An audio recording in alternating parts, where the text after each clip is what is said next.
jet flying, son of a gun, and I'm having a hard time holding these alligators. You're talking to the Rolex wearing, diamond ring wearing, kiss stealing, willing dealing, limo jet flying. We Rick flaring on her, flaring on her. We Rick flaring on her. You talking to the Rolex wearing, diamond ring wearing, kiss stealing, willing dealing, limo jet flying. We Rick flaring on her, flaring on her. We Rick flaring on them, flaring on them.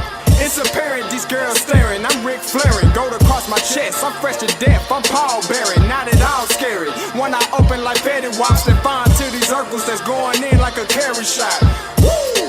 I'm going in like a Mary Pop off that Mary Crop at the top flow at the Marriott. So questioning me is like questioning you. See, we the best dressed, so come and get blessed with the crew. Not one but two, different ways to slaughter your crew. Committed tat across the chest, I guess she blessed with the truth. People want to see them checks, representation of proof. Living through my elder, trying to resonate to the youth. But ain't nothing to get my flash on. Longevity is heavily embedded in my melanin. Layman terms, I last long. My grind repetitive, I'm smoother than real silk. Lyrical cash cow who can't cry over spilled milk. We in here. You're talking to the Rolex wearing, diamond ring wearing, kiss stealing, willing dealing, limo jet flying. We Rick flaring on her, flaring on her. We Rick flaring on her, flaring on her. You talking to the Rolex wearing, diamond ring wearing, kiss stealing, willing dealing, limo jet flying. We Rick flaring on her, flaring on her. We Rick flaring on her, flaring on her. This ain't no normal situation, this preparation with greatness. Industry full of fakeness, it's really up for the taking. See, life is what happened to you, more so how you take it. Don't get stripped of your knowledge and mentally leave you naked. I like to live otherwise. I'm sorry that I'm fresh to death. I put the polo and apologize. See, black son, we ain't nothing like the mother guys. Quit to socialize, we organize, then we mobilize. Off the deep end like a scuba diver. And no confusion, just keep it pushing like Uber drivers. Woo! Business fresh just like a supervisor in a Gucci visor. Can't find a smoother rhymer. You're talking to the Rolex wearing, diamond ring wearing, kiss stealing, willing dealing, limo jet flying. We Rick flaring on her, flaring on her. We Rick flaring on her. You talking to the Rolex wearing, diamond ring wearing, kiss stealing, willing dealing, limo jet flying. We Rick flaring on her, flaring on her. We Rick flaring on her, flaring on her. Yeah, DQ baby. Shout out that boy Nigga for that fire track. Hey, Black Sun, sun up. What's up, Vinny Vegas? What in Vegas? Yeah. Shout out Pharaoh's Kids. D-Phase. Yeah. Bubba C. Yeah. Rick flaring on him. Rick flaring on him. Rick flaring on him. Rick flaring, sun up, baby.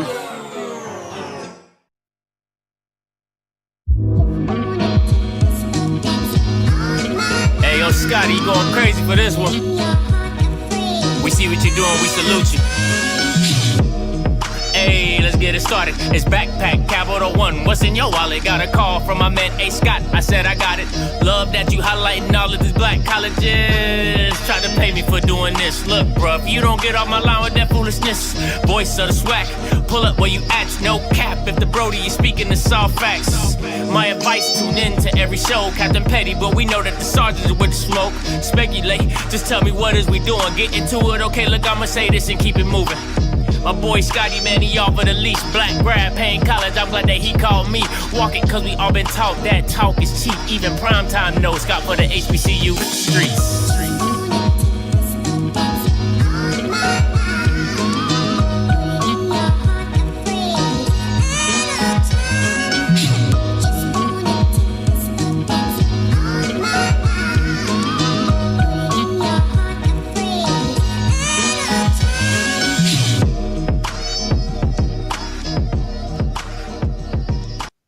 What is going on, everybody? It's your boy Scotty, and I'm back with another one. You know, we back in this mug. And And we talking about the showdown that everyone you see in the back. You know what it's about. Make sure before you do anything else, wipe your feet when you get in my crib. Okay? Wipe your feet when you come into my crib. That's just hospitality. Can I get some cordialness? I mean, can I get some type of hospitality? I'm just saying, can I something, you know what I'm saying? So we in here. Shout out to my boy Mickens. Yes, sir. You caught a live show. I am live and in fact, all right. And we gonna get right into it. Shout out to my boy Blue. Listen, if you haven't seen the interview that Blue did with the athletic director of North Dakota State, the description and the link is in the description below. Check me out. And then listen, I tell all you Bammers out there, if you don't like nothing I say, you can always Unfollow me. If I make you feel some type of way, unfollow me. If low key you just hit a hey. Hey,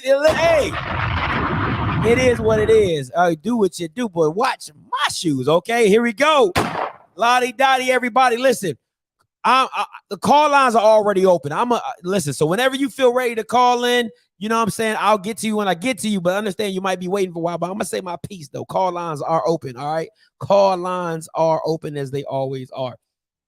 Let me go ahead and get this call line number fixed up for you, Bammers. All right, let me see. Boom, boom. All right, that's the call number. That's the call line, 518-263-8124, 518-263-8124. All right, listen. So let's get into it. We talking showdown. We talking showdown, right? You know why we won't ever see this? You know why this won't be a headline? Because said school is scared. Said school is scared. And we gonna get right to the clip. Because I'm not here to play around with you Bammers, okay? I'm not here to play around with you Bammers. I'm going to give you straight facts out the horse's mouth, done by my boy Blue. Okay? And here it comes, straight no chaser. Was on our show or North Dakota State and Jackson State. And there have been, I mean, if you could see the comment section sometime when those two schools come up, First of all, you see how the AD coming? You see the national championship banner in the back, okay? And look at my boy Blue like a kid on Christmas. You know what I'm saying? Boy got all the pearly whites out. He happy, okay? That boy happy than Uncle Clifford with Little Murder, okay? He happy. He is happy. But that's my boy, though. Let's get into it. insane to watch. Has there been any talks? And if not, is that a school that North Dakota State is looking at with a huge stadium with 60K down there in Jackson that would be a potential home and home opponent for North Dakota State in the future? Yeah, I mean, we've had some conversations with them, and you know, at this point there was an interest from. Hold up, AD. Hold up, AD. I gotta do you like love and happiness. Love and happiness.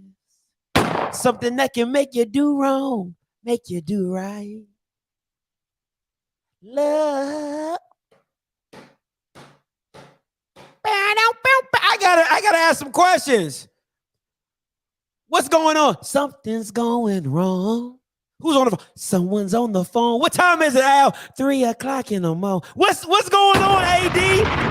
We gotta run that back just a tad. We've had some conversations with them, and you know, at this point there was an interest from their end, and again, every school has different philosophies in terms of scheduling, and sometimes do the dates match up, and so as much as I know fan bases want things to happen, it just doesn't always match up with when we're open, when they're open, and you know, but at this point we had reached out because you know, again, I think.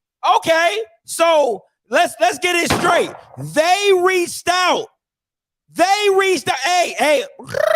what's up, Dion? Yeah, I'm gonna call you Dion because you ain't got no national championships. All right, I'm gonna call you Dion because you ain't got no national championships. Yeah, what's good, Dion? Yeah, we see what you're doing down there. What's good? You know what you trying to do a home and home? What's good with that? You know, my chain's in the shop. You know what I'm saying? I don't got enough #1 players. It just ain't looking good right now. Listen, real talk though, we just trying to dominate the SWAC, if I'm being honest. I'm really trying, listen, as long as Shador keeps throwing for 3,000 yards in the SWAC, I'm good. We good over here. That's what it sounds like to me. Sound like to me. Coach Sanders is building a great program down there, and there's been a lot of hype and publicity, and they had great success last year, and so we like to go out and schedule teams that are really competitive and play at a high level, and I think there's. Hold up. You said what, AD? You said North Dakota State likes to do what? Hold up, because I know a lot of people don't understand what competition looks like. So I'm gonna run that back, AD. What you just say? Hype and publicity, and they had great success last year, and so we like to go out and schedule teams that are really competitive and play at a high level, and I think they're certainly one. And like I said, we've reached out, but at this point, that's not a direction they wanted to go in, and certainly respect that. Listen. Hey, listen. I shot my shot, but the girl turned me down. If anybody ever comes on my call line talking about Jackson State can compete with any FBS program when they're scared to play the FCS national champions, get the hell off my line. I'm hanging up on all you Bamas. If anybody dumb enough to call my line, talk about something, yeah, Scotty, we ready for Alabama. Yeah, Scotty, we ready for this. Yeah, Scott, you ain't ready for shit. You ain't ready for schniggity. As my girl would say, you ain't ready for Nathaniel. Nothing. Nada, zip, nunca. You're not ready. You don't want the smoke. North Dakota says, look, bro, we love to go out and compete. We love to go out and watch that. We love to go out and schedule people who got hype and who got publicity. And we like to come in your trap and we like to take it over. White people don't say trap. They say we like to come in your neighborhood and take it over. Black people say trap. It's a different thing. Shout out to my boy Blue for this interview.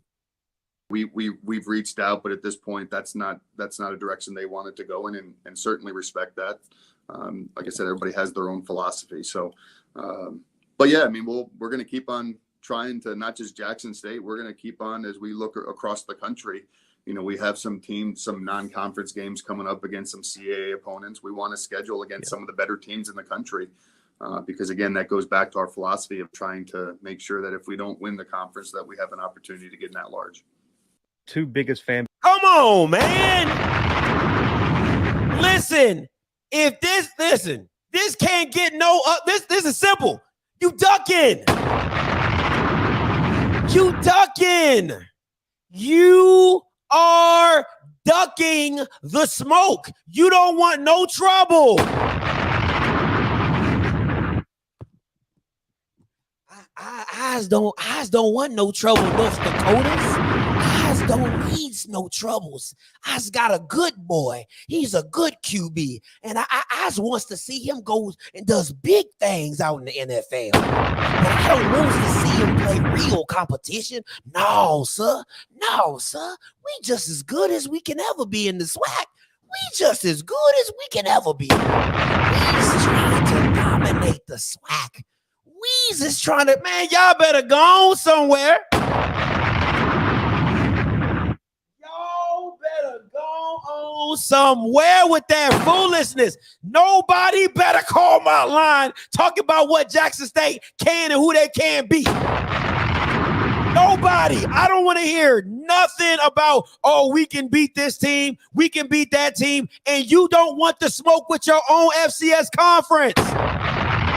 And then you know when Mr. Campbell gonna jump on, he gonna jump on, well, Scotty, they got funding. Scotty, they got this. Scotty, they got that. I don't care. You supposed to be that team. You supposed to be the HNIC. And you ducking. North Carolina A&T want the smoke. North Carolina A&T want the smoke. Hey, we gonna shoot up there. We gonna get our head beat in, but we gonna shoot up there. You got the number one. And listen, I'm gonna show you guys some stuff because you know me, I come with some stats. You know what I'm saying? This was Jackson. Let me fix my hat. This was Jackson.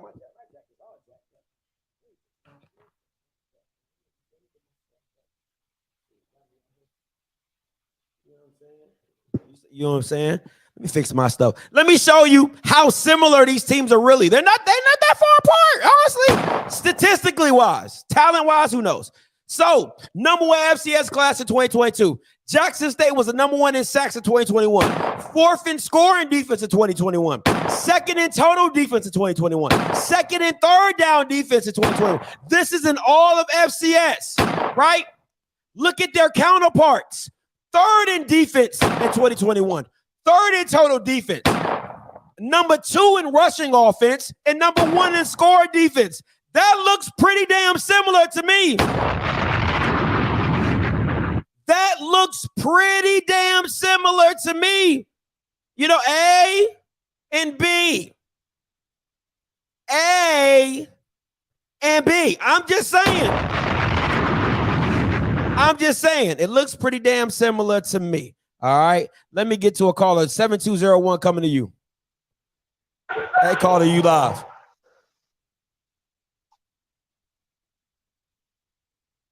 (7201) you live. Yes, sir. What's going on? It's Mason Smith, man. Nice topping up with you. What's good? Where you calling from? I definitely. I'm calling from Tuscaloosa, but I'm from Georgia, and I, grew up in the SWAC. We've talked off air before, but this is my first time calling in, so I'm really excited to be on here. Oh, hey, but man. I'll definitely say, you make a lot of good points that Jackson State, they really want to reach that next level. It's about just literally taking it incrementally, dominating your conference, dominating FCS, before you even worry about the FBS. So you hitting the nail on the head. I want to agree with you. So they're not going to take that battle with North Dakota State. That's a really big red flag.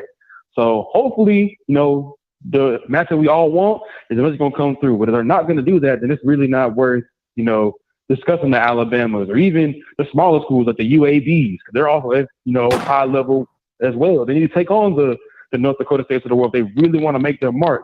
Because even us tradition, we're not really talking about tradition. The best way to do is just slowly but surely go through those people. That's the best way to prove your worth to me. That's fair. I appreciate the call, man. Yeah. All right. Let me say this because, you got people, listen. Nobody said you had to play this game tomorrow. Nobody said you had to play this game tomorrow, but you could have scheduled this. If Dion, I'm about to ruffle some feathers. I'm about to ruffle some Jackson State panties. Okay, because them Bama's already.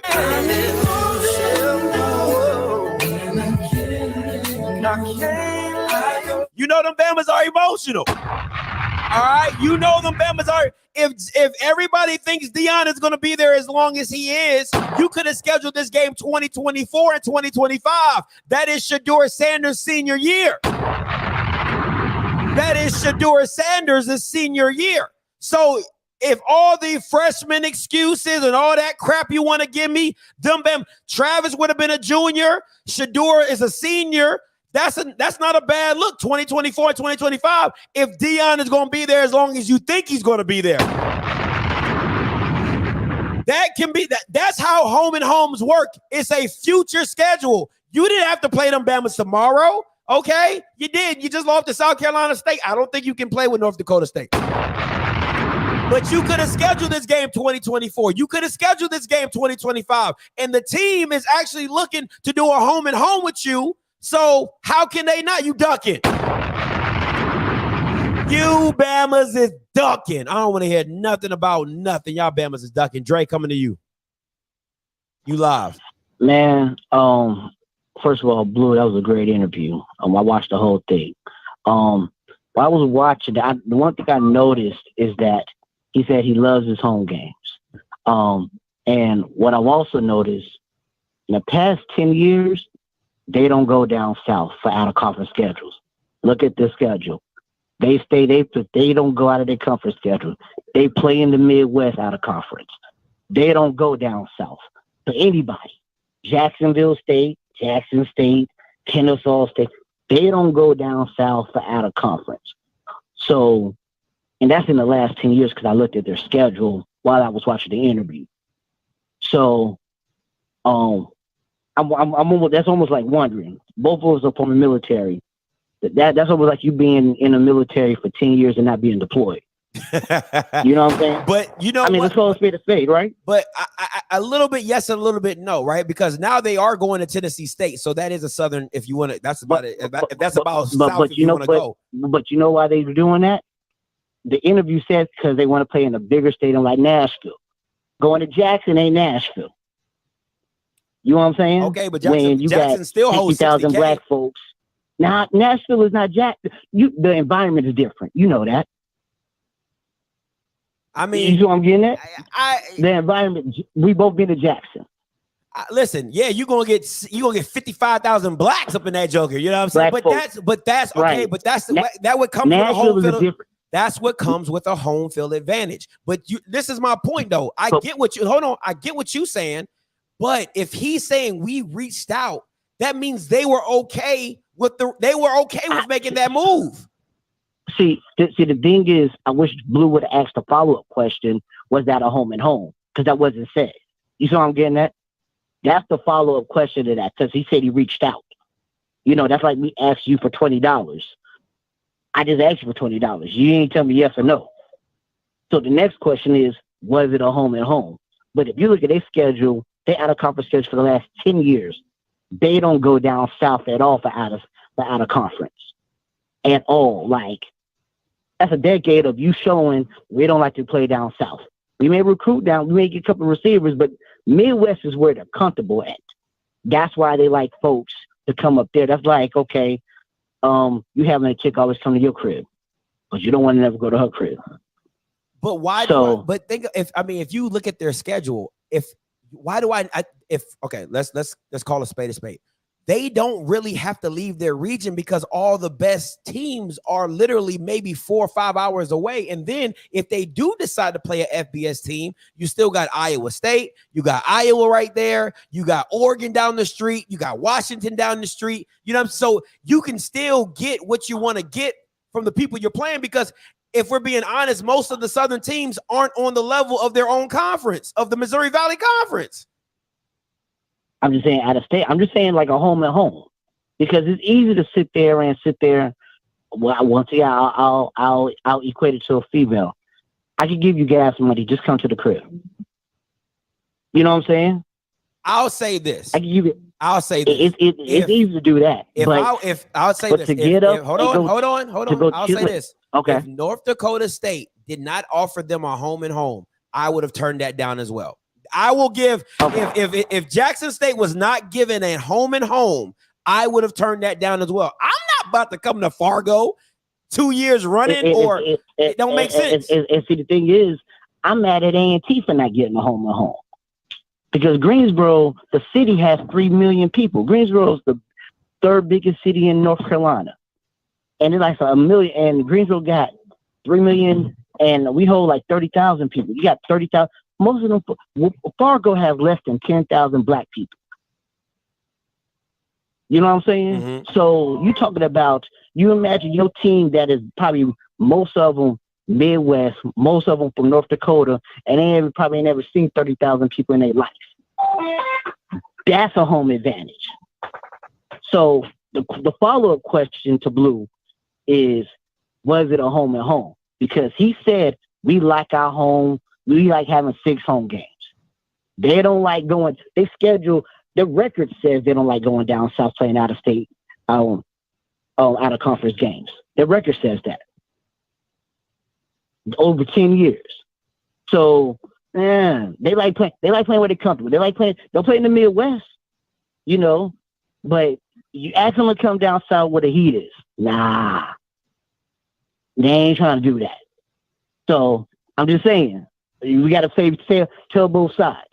I'll say this. If it was a home and home, I just texted Blue and I asked him, did he because it could have been an offline discussion, you know, before they did the interview. So I just texted Blue. I said, would they have done a home and home with JSU? So we'll see what he responds with. But as of right now, I listen, because that doesn't. I will give you that. If there's not because that matters because they chose Tennessee, but I guarantee you Eddie George pushed for that. But also in his interview, he said he wants to play in a place like Nashville, metropolitan cities. He don't want to come to the country where it's different. You know what I'm saying? It's different down south, and you know that. That you got some it ain't that different. It get uncomfortable. South. Nah, it ain't. Yeah. It only depends on where you're going. It depends. Listen,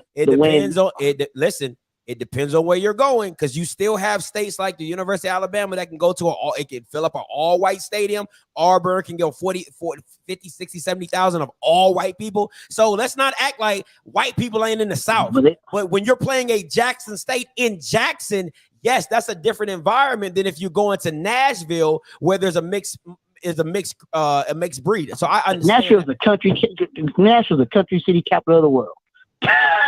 Well, they're gonna feel real comfortable in Nashville. So that's what I'm saying. Okay. So, but that's what I'm saying. So, Blue's in the chat. We'll see. Blue, did they say a home and home? Blue, did they say they wanted to do a home and home with Jackson State? Because A&T didn't negotiate one. That's what I was pissed about. Because we should have negotiated a home and home. So, but it was a very good interview though.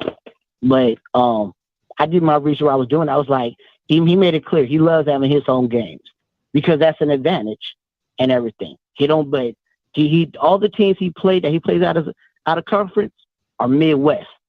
He don't go down south or out of conference. It's no different. It's no different than Mr. Campbell talk about, fam, you don't leave Florida without a check. Like it ain't. You like. Let's not act like that's not a. Well, North Dakota's a little different because for 10 years. For 10 years. This is what Mr. Campbell said. He said Florida don't leave. I mean, they had to do it because of the MEAC. For 10 years though. Once again, they had to do it because the Delaware State and MEAC, you got to go all the way up to Delaware State to play, or Delaware State got to come all the way down. But if you're the best that's like Alabama. I don't have to leave the SEC footprint because we got the best teams. Nobody gets mad at Nobody gets mad at University of Alabama for never playing out of their footprint. But they play in Oklahoma. They play in LA. That is in their footprint. Oklahoma is a southern state. That is a hop, skip, and a jump. That ain't nothing. Man, Oklahoma's Midwest. Oklahoma is the South. Texas is this. What do you? Really? According to who? Oklahoma is Midwest. Oklahoma. No, anything above Oklahoma. You know what Texas called Oklahoma? They're little brothers. That's what Texas calls Oklahoma. That's the little brother because they're like literally attached to Texas. So that is not considered Midwest. Anything above Oklahoma is definitely considered Midwest because that's just too far up. But Oklahoma is not Midwest. Oklahoma is the South with Texas. Okay. We agree to disagree. I definitely think Oklahoma is Midwest. I've never heard nobody say Oklahoma is the South. Bro, the most Midwest either is like Illinois. You know what I'm saying? Like you're not like Michigan. Oklahoma is not Midwest. No way. Okay. But it was a very good interview though. But I believe that's the question. Was it a home or home? Because they don't do many, and their record says they don't. All right. We'll see. Well, they still ducking to me. But I appreciate it. Appreciate it. I look at it like this. If you want the matchup, you get the matchup. I don't like, hey, listen, man, take the check. Take the check. Okay? Take the check. 350, 400, whatever it is. Take your ass up to Fargo, North Dakota, and go beat somebody. Go beat somebody. Okay? Now, listen, South is spelled with TH, all right? And listen, just because Oklahoma ain't in the gutter of the South, it is still considered a southern state. Stop playing me. It's below the Mason-Dixon line. Stop playing me. All right? Anyway, so that's my thing. You're still ducking. I don't give a damn what y'all talking about. You're ducking. JB coming to you. Hey, caller, you live. Scotty, how you doing, sir? What's up, man? Okay, so a little bit about this topic right here. First of all, watching the Primettes trying to spin this is laughable. Let's bring up a little bit of history, if you don't mind. In 2017, North Carolina A&T went undefeated, and they were in the chat talking about, I guess social media talking about they were like undisputed champions, et cetera, et cetera, et cetera. They were chirping just as much as J State is doing right now. And guess what? They were going back and forth with NDSU. So guess what happened? They decided to schedule a game in Fargo in 2020. Now, because of COVID, that game did not take place. So guess what? They're playing this upcoming season, 2022, I think September 10th, I believe, in Fargo, North Dakota. So they're talking about having to schedule games year out and stuff like that. Guess what? A&T was able to get a game with Fargo. With NDSU, just like that. So now the other excuse that people use is that they say, okay, well, JSU's building something. It's only year 2. Okay, let me ask you something, Scotty. And you're a very smart guy. How many coaches aren't trying to quote unquote build something? Yeah, all coaches are. The whole thing about trying to exactly. All coaches are trying to build something. So guess who else is in year 2? Eddie George at Tennessee State. And guess what they got this year? Their first game of the season is at top 25 Eastern Washington University. Now, if you go online and check out what the stadium looks like, Roos Field, I think is what it's called, you'll see that ugly-ass red turf there. But guess what? They agreed to play that game. They're also talking about playing a home-and-home with NDSU, I think, in 24 and 25, something like that. So the reason why JSU looks bad in all this crap is because they're doing so much talking. They're telling them, well, we got to wait till we get our guys developed. And Georgia's like, dude, let's go. You either want the smoke or you don't. Facts. That's all this is. And then, of course, watching the interview today, and by the way, Blue, I hope you call in because that was a great interview that you did. They mentioned, and I think Blue answered in the chat, they talked about playing in Jackson. So what's the excuse?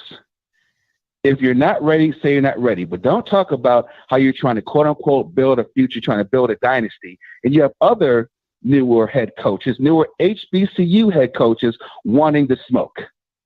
This makes JSU look scared. They're afraid. Simple. That's all it is. Just admit it. Let me ask you this. So that's all I got. Let me ask you this, JB. Sure, go ahead. Sure. Do you think it's more or less that he doesn't want to embarrass his team by going up to North Dakota State?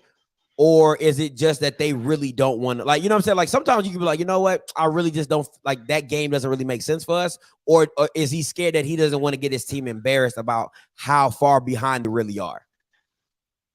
I think it's a little bit of both because I don't know if you had mentioned this or someone else had mentioned this, but I think like his documentary came up and not a lot of coverage of the Celebration Bowl was in there. I think we also know that Deion does not like being embarrassed. He does not like looking bad. And I think it will look worse because of all of the chatter that they do. It will look worse because of all of the talking they do on social media. It will look worse because of all the sound bites they have, because of guys on Twitter, the guys in these like different spaces, the guys on social media just talking about how great they are. And then someone says, okay, I'll see how good you are. And then they run from it. I don't know if you've ever seen any of the Rocky movies, Scotty. Rocky 3, where it's like Rocky was winning. He fights Mr. T. Clubber Lane's character. Mickey says, no, you're not going to fight him. Rocky wants to fight him. And then Mickey says, you're not ready, you're not good enough yet, but you've been winning this whole time. And then you go in that fight and you get embarrassed. I think deep down he knows his team is not ready. However, it doesn't look good when you talk about you're not ready, stuff like that. He's only year 2, but another second year head coach is wanting to smoke. He's getting $1 million to play Notre Dame, their first ever FCS game. You're playing a top 25 Eastern Washington ball club. You're working on a home and home against the 9-time FCS champ. I think this is all about trying to protect Jackson State's and Deion's ego. You know what? I like the comparison of what you did with Eddie George and Deion trying to build the same thing and going about it two different ways. I think that this is my thing when it comes to competition, right? At the end of the day, what matters is what you do in your conference. We all understand that. That's how all this stuff works. But what makes you look better is when you do step out of your conference, you go beat a North Dakota State, you go play at Eastern Washington, and you make it can either be competitive, a blowout, or you win. You know what I'm saying? That's just how football goes. But I think that you prepare your team for the tough games when you go play tough competition. So I'm so glad you brought up the Eddie George. I totally forgot about they're pretty much in the same boat. You know what I'm saying? And Eddie wants to smoke, and Deion does not. Because if I'm being honest, he just wants to protect Shador and his NFL stock, because when you start playing him against the big boys and he is not doing what you think he's supposed to do or what he's supposed to do and lead his team, you know what I'm saying? Even in a loss, you know what I'm saying? I think listen, this is me being honest. If Shador goes to North Dakota State and throws for 353 tubs and a pick and a loss, that means more to me than if he went to the SWAC and against FAMU threw for 400 yards. You know what I'm saying? And two touchdowns or however, because we know what North Dakota State is. You know what I'm saying? So that's just my personal opinion. So if you really want to get your game film up, go play a better competition. And Scott, there's one more thing I want to mention also before I get on the phone and whatnot. People make such a big deal about how JSU is getting all these NFL coaches, getting 5-star athletes and stuff like that. I looked at NDSU's coaches and personnel stuff like that. They don't have any 5-star players. I don't think any of their coaches like any like big time NFL stars. They're all homegrown and they all develop. I think the biggest spirit we're talking about here is like JSU. They're making a big deal about guys they're recruiting, all these big time potential draft potentials. Now, how that would look? Well, I'm sorry. Before I get into that part, I think there's a difference between getting talent and having guys being developed. Does JSU know how to develop players? That still has yet to be proven. Sure, you can get the 5 stars, you get all the top athletes to go play for you, but if you're going against a monster who actually knows how to develop lesser talent that are not big time players and stuff, then guess what? That says more about your program than anything else. That just says, wait a minute, what are you guys doing down there? That's fair. Hey, JB, man, I appreciate the call, bro. Sure, sir. All right, man. I'm going Rocky, then Ryan. All right, Rocky, then Ryan. Coming to you after this, Ryan.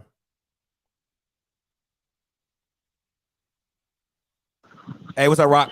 Hey, what's up, Scotty? What's goody? Man, you always picking on poor little JSU, man. How am I picking on them? Listen, they the ones that be calling in here talking about we could beat North Dakota State. We could beat Alabama. We could beat this team and beat that team. Go ahead, Rock. So what I'm saying is you want them to go pick on the biggest bully in the playground and thump him on the forehead. And you about the bully's 250, you 135 right now. You may end up being something. You may end up being a monster at some point, but you're not one right now. Like that's just the reality. You're not a one from the depth point, from the depth perspective. You're not one from the resource perspective.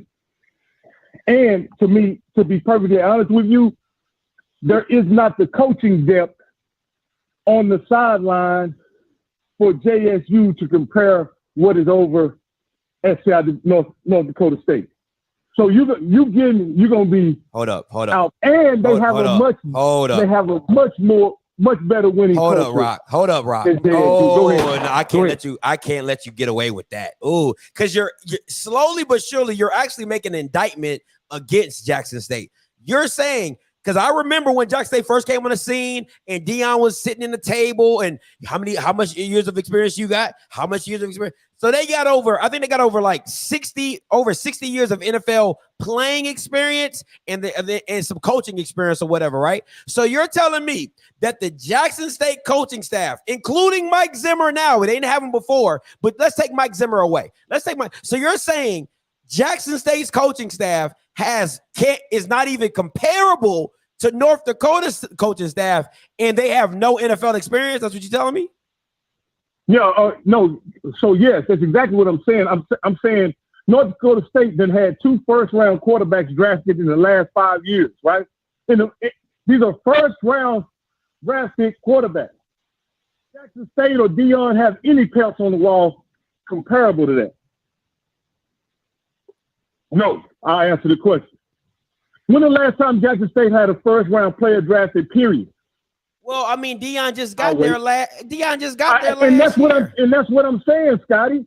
That's exactly what I'm saying. Hold up, time out. They just got it. But I'm not telling you to schedule it. I just said that in the beginning of the show. I'm not telling you to schedule it tomorrow. That's how out-of-conference games work. You can schedule it for Shadur's senior year, 2024 and 2025, or 2023, 2024. You can do his junior and senior year, so you can miss me with that. That's how out-of-conference games work. We're scheduling for the future. Oh, okay. So, all right. You should say scheduling for the future, right? I can see this in one. I can see next year and maybe the year after. But I thought your critique was right now they don't have any. No, you're when I say they're ducking, they're ducking scheduling. That's fair. Yeah. If you expecting to have a monster at some point, then you go ahead and schedule 1 or 2 years out those teams that are going to give you an opportunity to shock the world. You want the champ when you feel like you're going to be at your strongest. And I definitely think they should be scheduling North Dakota State in maybe 2, maybe even 3 years, man. But North Dakota State is a monster, bro. They're a monster. They're like nothing the SWAC has ever seen since I've been watching them anyway. You know what I mean? My whole thing they operate on a totally different level. My thing is this. This is the time you schedule the game for 2024. This is the time that you schedule the game for 2024. It's not when 2024 hits. That's not how that works. You're like, hey, man, listen, we building something here. You know what I'm saying? By 2024, Shadur's a senior. Travis is a junior. You know what I'm saying? Cam's a senior. I got a lot of freshmen that have been playing for 3 years that are all now seniors. That's when you walk up to the table and you say, let's make this happen. But for you not to schedule the game at all, oh, no, that's not really what we looking for. It's like, bro, what are we doing? Because they just did it with Tennessee State. 2023 and 2024, they're playing Tennessee State home and home. That's the same thing that Jackson State could have had. Yeah, you're right. And actually, Jackson State's a better opponent. Well, you made your case for that one, Scotty, that in the future, you're right. They should be looking to schedule top-notch opponents, especially since Jackson State alumni and the Primettes are threatening to go up to a Power 5 level. So yeah, they should be they should be scheduling that kind of competition. I agree, but I just think I don't know what the timeline is, but I definitely would give them 1 more year. I would let this season play out before I take on that top level competition. Man. And this is what kills me, right? I'm gonna say this, and this is what bothers me. They got Texas State on the schedule, I think 2023, and then ULM 2024 or some crap like that, right? See, this is the case. They go play at Texas State or ULM. They'll say, well, we weren't supposed to win that game anyway. Why? Because they were FBS. You see what I'm saying? You see the cop-out excuse that you already got? But an FCS team, that just because they're a better FCS team doesn't mean they're not on the same level as you. They're just better than you. That's something different. But when you go up and play an FBS team and you end up losing, the cop-out excuse is always going to be, well, they're FBS. You know, we weren't supposed to win. They have 85 scholarships. North Dakota State got the same scholarships you got. They don't even have the #1 recruiting class like you got. They don't got the 5-star #1 player that you got. So what are we talking about right now? It's just hard for me to believe. But let me answer this, Scotty. Is it more important that they prove themselves to be elite, or is it more important that they ride the momentum that Prime has and continue to elevate their status in college football? What is more important right now for both Jackson State and the SWAC overall? I think for me is I'm taking. Listen, Jackson State and this Jackson State is not trying to bring the SWAC up. I want to make that very clear. What they're doing is they're making everybody get better talent, but that's not the goal of Jackson State is to be like, oh, I'm gonna bring everybody up. That's not the goal. The goal to me and Dion, and the goal that Dion should be on is I'm trying to build the best damn FCS team possible. Why? Because I'm gonna show when I leave Jackson State, I'm gonna show FBS teams what I'm about. So I really think it should be about Dion's coaching, Dion's recruiting, and him being able to go up to a North Dakota, go to a South Dakota State, go to a Montana, and play the top 5 or top 10 teams and be competitive. That's what it's about. I took a low resource. If I'm Dion, this is how I'm thinking. I took a low resource institution, put my touch on it. We built it up in 3 years and went and go play North Dakota State or Montana and lost by 3 or won by 7. You see what I'm saying? It's a difference. Or pulled a FAMU and get mollywopped. That's part of football. Is that not part of football? You either gonna win or you gonna lose or you gonna get molly. They got mollywopped by South Carolina State. You know the rule in sports. I go to the other side of the world to get a win, but I won't go across the street to get an ass with me. Sir, they went to South Carolina State and got drug. So you think that's bad? I'd rather whoa, no, sir. No, 3110 is a drugging. I don't care how I don't give a damn 3. No, what I'm saying is what I'm saying is that was to me, that was emblematic of the other team being more prepared than Jackson State. That wasn't an indictment on talent. Drug is drug. That wasn't an indictment on Rocky. Come on, bro. I don't want to hear none of that. That's all excuses. If you're supposed to be that's like, okay, if Jackson State goes up and beat North Dakota State 31-10, what you gonna say? Jackson State was just more prepared? Oh, North Dakota State took them light? No, you gonna say they got their ass drugged. Scotty, do you actually think those 18, 19-year-old kids at Jackson State was taking South Carolina as serious as they would some of those opponents? That's not my problem. You got drugged. That's what happens. If you showed up and got your ass, well, I don't care. That's on the coaching for not having their team prepared. That's on you. That's not on South Carolina State. Exactly. So what we talking about? Because let me tell you this. If Jackson State was to schedule North Dakota State, walk up there and beat them 31-10, you think anybody from Jackson State gonna be like, well, they just weren't prepared. They took us light. Nobody's going to say that, Rock. Stop playing with me. I know they're not going to say it because a Jackson State fan is really not going to be objective about what happened, right? I clearly understand what happened at the Celebration Bowl. I watched enough football to understand that the game was not an indictment on the talent or the program. The outcome of the game was an indictment on the level of preparation and the level of execution by each team. That's what decided the game. It wasn't the talent. It was not the talent. You know that, Scotty. Now, they got their ass whooped. I agree with you. They got an ass whooping, but it was not because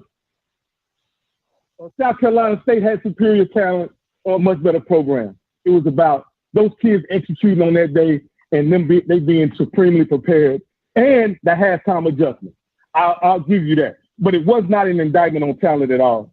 All right. Hey, appreciate the call, Rock. Let me tell you, FAMU needs to be rescheduled in Southeast Louisiana. Okay, that's what FAMU needs to worry about. FAMU needs to worry about how they gonna get their lick back from Southeast Louisiana, whooping y'all ass the way they did. Don't worry about North Dakota State, FAMU. Worry about Southeast Louisiana and getting your lick back because you got your ass whooped. Okay, that's what they need to be focused on. Trying to reschedule that game. Let's not play that game. Ryan, coming to you. Hey, what's up, Ryan? You live? Hey, look, only thing I'm saying is, man, we're doing a lot of speculation. So, Dion's whole thing been about money, making money for the program.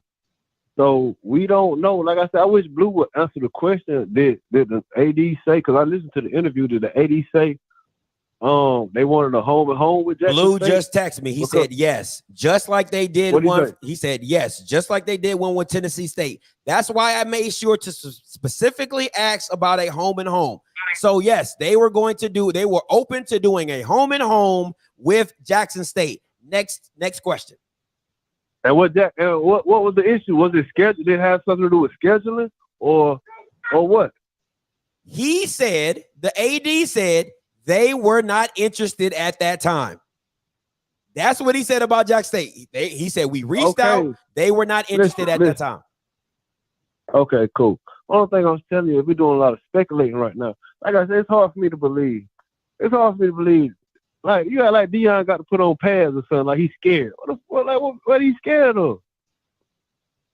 Bro, you don't think you got to be. So you're telling me that the coach is not going to protect his team? If he feels like his team isn't ready to play North Dakota State. His team is the number one recruit. What would he got the best team, obviously.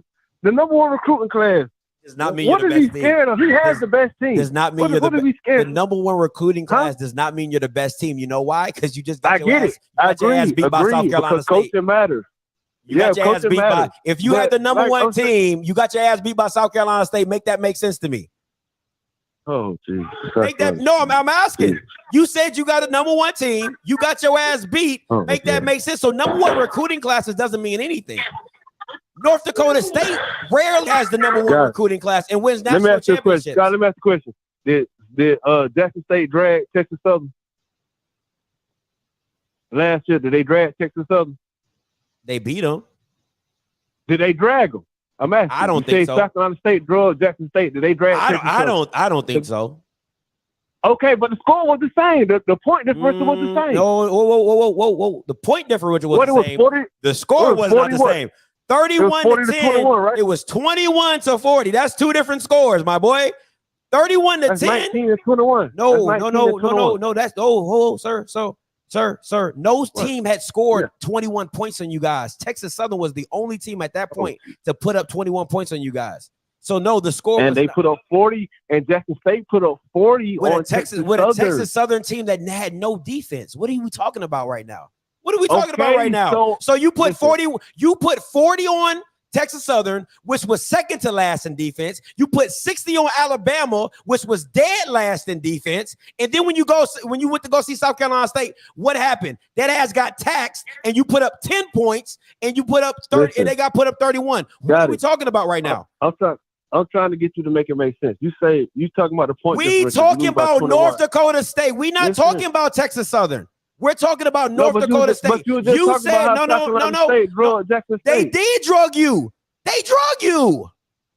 But Jackson State didn't drag Texas Southern. My thing is this. How in the world have we gone from the MEAC beating you? We talking about North Dakota State. You said we got the number one recruiting class. We're the best team. Why should he be scared? But they're ducking North Dakota State. Answer that question, Ryan. Scotty, my point is, like I said, ain't nothing to talk about on that because you speculating. You don't know. You wasn't in the conversation. You don't know what the deal was. You don't know what the parameters of the deal was. I'm not speculating. The AD had an interview with Blue. You saw it. And then what did the AD say? The AD said it's numerous reasons why a team might decide not to play. Did you miss that part? We reached out, and they were not interested at this point in time. That's what was said. Why? That's what was said. Why? That's what it said. Okay, and why? You could have made it. They could have made it happen. If you feel like what's the why? We talking about the why. You speculate. That's what I'm speculating. What's the why? The same energy that you have about being the number one recruiting class, then they should have scheduled the game. You said they got number one. I'm talking. Listen. Now we talking. You don't want to answer the question. What's the why? Did you ask the AD the why? The AD it wasn't my interview to ask. It wasn't my interview to ask. It wasn't my interview to ask. So you're on your show speculating. I know that he said, listen to me very carefully. I know that he said, the AD, this is all I can speak to, is that he said, we reached out, they were not interested. Right. Why? Why were they not interested? That's all I can speak to. That's all. I just said that's all I can speak to, that they weren't interested. Okay. That means you're ducking. I agree, Scotty. So now you're on here speculating the why. You don't know the why. You're speculating the why. That means you're ducking. Okay, that's your 5939 coming to you. Hey, caller, you loud. Talk to me. Hey, what's going on, Scotty? How are you? What's good? Yeah, I live in Minneapolis, and I graduated from Jackson State, and I do have an opinion. I'm listening. Can you hear me? Yeah, I'm listening. Go Yeah. ahead. I think maybe one of the reasons we didn't schedule it is because the game would probably be better played in Chicago. You feel me? Like set up as a classic. And imagine, I don't think it's because Jackson State is scared, because I would ask you, what would be ULM's record if they were in the Missouri Valley last year? You know, amongst the probably like the three, Giants probably like 3-8, which is probably like 3-8. in the Missouri Valley Conference with South Dakota State and North Dakota State, or probably like 3-8, probably like 3-8. Okay. Okay. Would you say if we're willing to play ULM twice in 2 years, and we're also going to play Texas State, would you say that which probably are both programs are probably capable of beating NDSU, just from a talent wise and a coaching standpoint? I thought ULM would have lost to North Dakota State this year, point blank. Period. Yeah, that's fair. That's fair. What about Texas State? That's fair. I'll do that. I can't. Now that's one I can't speak on. I don't know what Texas State. I haven't seen Texas State up close and personal, but I know for a fact North Dakota State would have drugged ULM, point blank. Period. Fair. What? And then also, you know, Fargo, you can only put 20,000 people can fit in that stadium. I'll and say I know this. I'm bringing up this Missouri Valley Conference. I'm looking at right now. North Dakota State was 14-1. Missouri State was 8-4. South Dakota State was 11-4. Southern Illinois was 8-5. South Dakota was 7-5. Northern Iowa was 6-6. So let me say you play 11 game conference. You play 8 conference games. Yep. I will give you 4-4 in the conference. Jackson State probably would have went 4-4 in the conference. I disagree. We would have been the third best team. Behind, shut up! Shut your ass up! The third best team. So you're telling me you would have beat South Dakota State, North Dakota State, or Missouri State as the best teams in the conference? Nigga, you bugging. You are smoking crack. Scotty, I don't think you heard me, bro. I said the third best team behind NDSU and South Dakota State. Jackson State would have been the third best team. No way possible. You're not beating Missouri State. You probably won't even beat Southern Illinois. What are we talking about right now? Missouri State wasn't that good, brother. Hold up. They were 6-2 in the conference. They were 6-2 in the conference, and they weren't that good. Yep. They lost to Oklahoma State by 7. They lost. They beat South Dakota State. Yep. They lost to North Dakota State by 7. They beat North Dakota by 10. By 16. They beat Northern Iowa. They beat Southern Illinois, and they lost to UT Martin by 1 point. And you're telling me that Jackson State would have beat?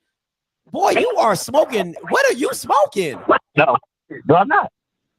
But so you're saying the degree of how good Missouri Valley State was. What would you say the degree in terms of them being better than Jackson State? We just disagree on that. Go ahead. Finish your point. Now, I will finish your point. Yeah, my point is that Fargo, North Dakota, there's only 20,000 people that can fit there, in that stadium. So from a financial standpoint, it makes no sense. But Jackson State, I don't think we're scared. We have ULM twice. We have Texas State. And now if the game was going to be in Chicago and they did it and maybe 3 SWAC schools played 3 Missouri Valley, if on a Friday night,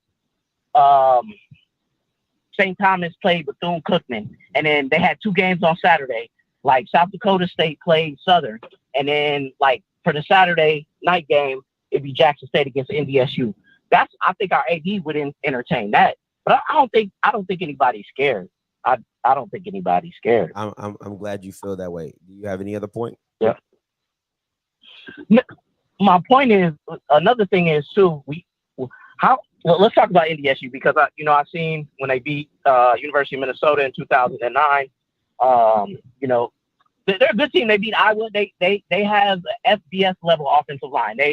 But outside of having a dominant offensive line, and remember Trey Lance. I saw him today. I went to the Vikings. I was at Eagan, Minnesota. I saw the dual practice between the 49ers and Vikings today. I took the day off from work.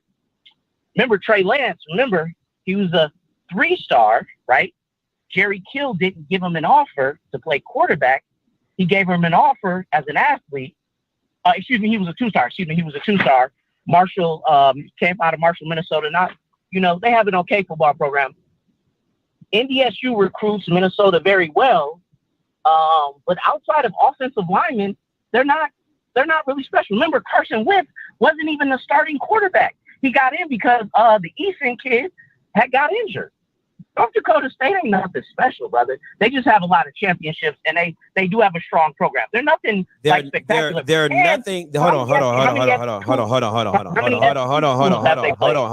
They're nothing special. They have a lot of championships. They're not. Let me say that again. They're nothing special, but they had a lot of championships. You haven't won a championship until this year. The last 10 years, you didn't even know what a SWAC championship looked like. So what are you talking about? How many SWAC championships do we have, Scotty? Sir, come on, brother. How many do we have? 9 national championships. How many national championships do you have? How many national championships do you have? How many national championships do you have? How many SWAC championships do you have in the last 10 years? Bro, how many SWAC championships do you have in the last 10 years? That's fair. That's fair. I know it is. Answer the question. How many SWAC championships do you have in the last 10 years?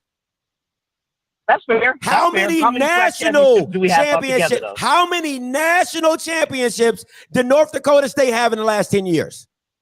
That's fair. They have you guys are not the same. You guys are not the same. You don't know what a program is. You don't know what greatness looks like. Okay, in the last 10 years, you don't know what greatness looks like. Anyway, continue on. What are we doing? What are these Bama smoke? And you see why I gotta put Bamas in their place? What the hell is Bama smoking tonight? Oh, Scotty, they're not a good program. Oh, Scotty, they don't know. They're nothing special with 9 national championships. They're nothing special, Scotty. They're nothing special. You're not the same. In the last 10 years, you don't even know what greatness looks like. What? Are you shitting me right now? If anything, you should be bigging up the coaching staff from North Dakota State that they offered a 2-star kid that was an athlete, saw the wherewithal to make him a quarterback, developed his ass, and he's a top 5 pick. But that's the ignorance of Jackson State fans. They can't even see the light. They don't even know what development looks like. What are we talking about right now? Oh, he's nothing special, Scotty. He was a 2-star. He was a 2-star that became a top 5 pick.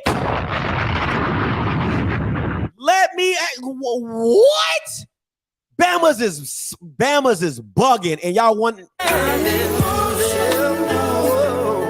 Well, all y'all get on here, all they want to get on here is cry.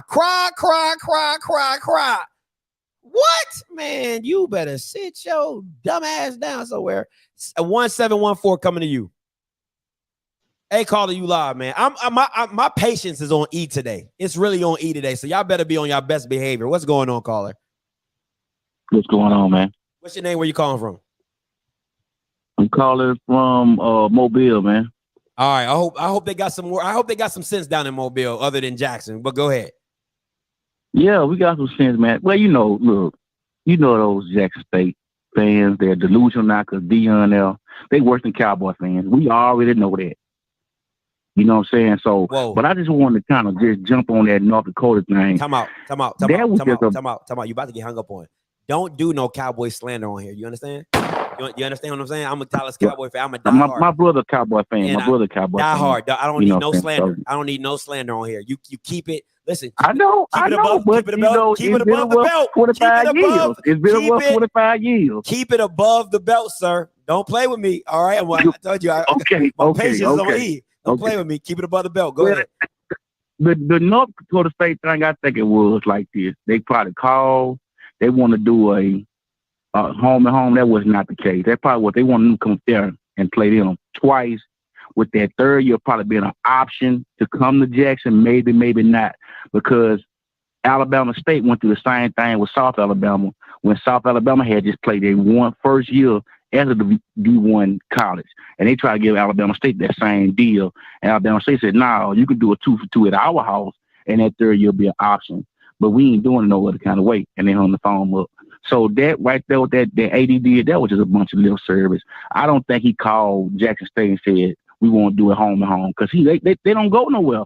And all they championships, from what I've seen, they be winning them things at home. I haven't seen one yet. They have won a championship in the last 5 years where it was on the road. I'm sorry. That means something too. Sir. Now people might say, sir, a champion is still a champion. I'm not gonna knock, sir. They pedigree, sir. They program and Sir. nothing. Sir. Go ahead. Sir. I thought you said they had some sense of mobile. Do you know where the national championship game is played? I really don't keep up with the small ball. What is Bama's talking about tonight? Oh my! I gotta hang up on Bama's tonight. What are we doing? What are we? They have never won anything on the road. They haven't won any championship on the road. Do you know where the national championship is played? Oh, I really don't keep up with. Why are you talking? Why are you talking to me, sir? What are we doing? What are we doing? What the crap? What the hell is going on tonight? Jesus freaking Christ. They ain't got no sense down in Mobile either. Come on, man. Y'all, man, y'all got to stop. Mr. D coming to you. Hey, caller, you live. What's going on, Scotty? Look, I'm tired of this. The question is, people kept saying, why did JSU say no? I'm going to tell you the answer to the why, okay? The AD made that call, and Dion and AD told him no, and this is the why. Dion does not have confirmation that his O-line and defensive line can handle North Dakota State. That's the bottom line. He's not worried about the wide receivers, D-back. It's the O-line and it's the upfront boys protection. That is the why. If JSU, based on the changes that they got, dominate the SWAC, then Dion will make that call to NDSU. That is the why. And I guarantee you that is the reason. Holler at you later. All right, Mr. D, appreciate the call. Listen, man. What's that song? If you don't know me by now, you just don't know. Listen, if it ain't fixed by now, it just ain't gonna be fixed. If it's not fixed by now, it will never, ever be fixed. It won't be fixed. If you ain't fixing it by now, you're not developing anybody. Let's be very clear. You're not developing anybody. You're just bringing in transfers like hired gun. If they not fixed by now, they ain't never gonna be fixed. Jesus freaking Christ, man. Listen, man, y'all Jackson. Y'all listen, Mobile ain't got no sense tonight. Jackson State ain't got no sense tonight. Jackson, Mississippi ain't got no sense. Ain't nobody got no sense. Ain't nobody got no sense. Bridge is coming to you. Hey, caller, you live. Daddy, I know who do got some sense. South Carolina got some sense. South Carolina got some sense. How about 4th and 14? That's got a lot of sense right there. Jesus Christ. But no joking to the side. Dion protecting this player, just to be honest. He protecting them because you can tell he protecting them because they would try to get a money game. Doesn't matter who they would play in Division I. They can play the worst team in Division I to get a money game just to see where they at. You don't have to play Alabama. You don't have to play the top dog. Go and play Wake Forest or something. Like they really can't hurt y'all. Wake Forest can't really hurt y'all that bad. They don't even really care about football. That's a baseball school. So like that's just my thing. If you're ducking them, then you're ducking all D1 schools too. To be honest, all D1 schools, no matter if they haven't been to a bowl game in 10 years or if they have been to a bowl game in 2 years. And to be honest with you, he should be calling FAMU because they're the ones that made it to the playoffs and playing other competitions. That's the only SWAT team that really play other competition, strong competition, not no weak competition, strong competition that went to the playoffs year in and year out. To be honest, we don't see any other teams that have made it to the playoffs in the SWAT. Yeah. Then the dude talking about small ball. The SWAT was small ball. We must be drinking on some jungle juice tonight.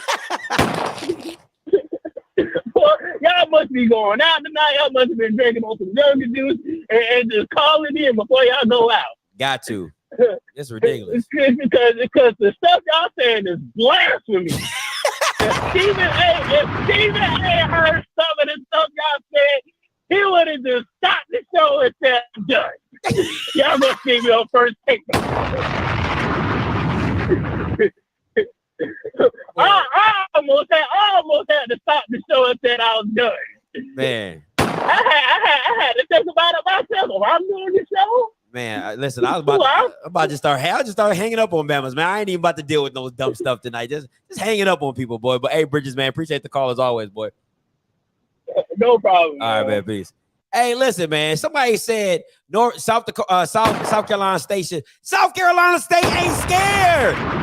They play Clemson, South Carolina University. Look at this damn schedule. Where my poster at? Where my poster at? Boy, if I can find my poster, I swear for Lord. Let me see. Hold on. Where this poster at? Hold on.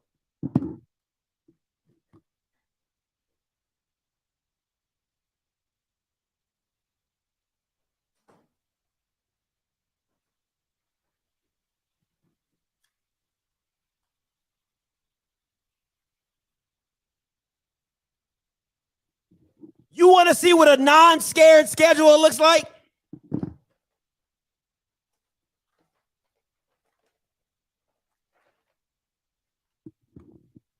Central Florida, North Carolina A&T, South Carolina University. Look at those first 4 games. This is what they are. You are not the same. These two are not the same. Do you hear me? This is what a tough schedule looks like. We are not the same. Stop playing with me. That's why they dusted your ass 31-10. They are not the same. South Carolina State don't run from anybody. They're not the same. Coach Buddy Pugh could be saying the same exact thing. Well, you know, we're offensive line. We're just, our offensive line just isn't big, and our defense. There ain't no excuses. We just gonna show up and play. Guess why Bamas get drafted? Guess why Bamas get drafted? Jesus freaking Christ. 3751 coming to you. Hey, caller, you loud. Talk to me.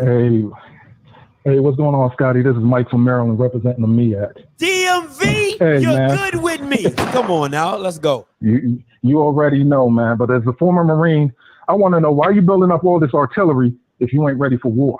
Come on. What are you doing? What are you doing? You just have a poppy? You have some type of poppy show going on? You got 4 or 5-star athletes everywhere, and you scared of somebody?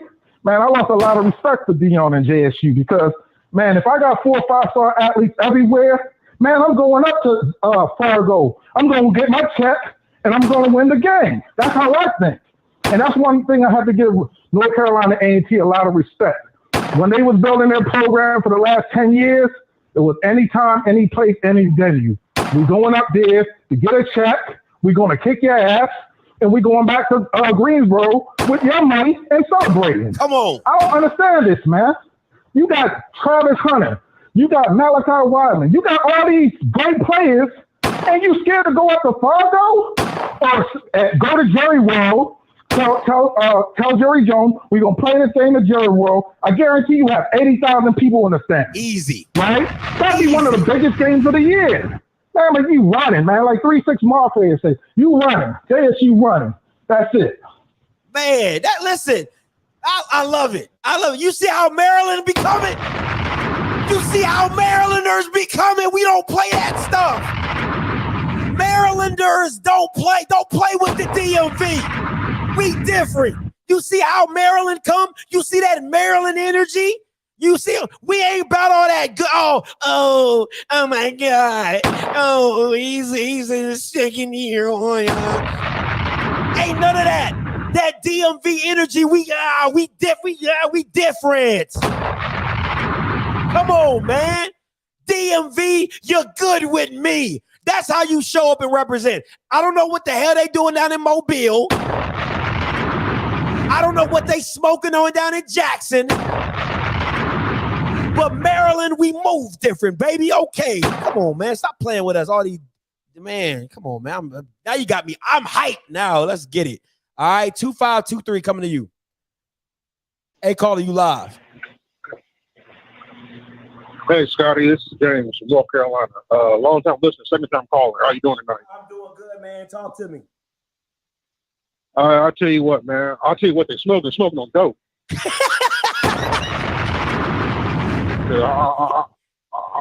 I'm sitting there listen to these conversations like, what the hell is going on? Like the last man just said, you got all this artillery but don't want to go to war. Like, come on, man. Come on. Like, are you scared of something? North Carolina A&T clearly ain't scared. Now I can tell you what, I know for a fact South Carolina State ain't scared. Come on.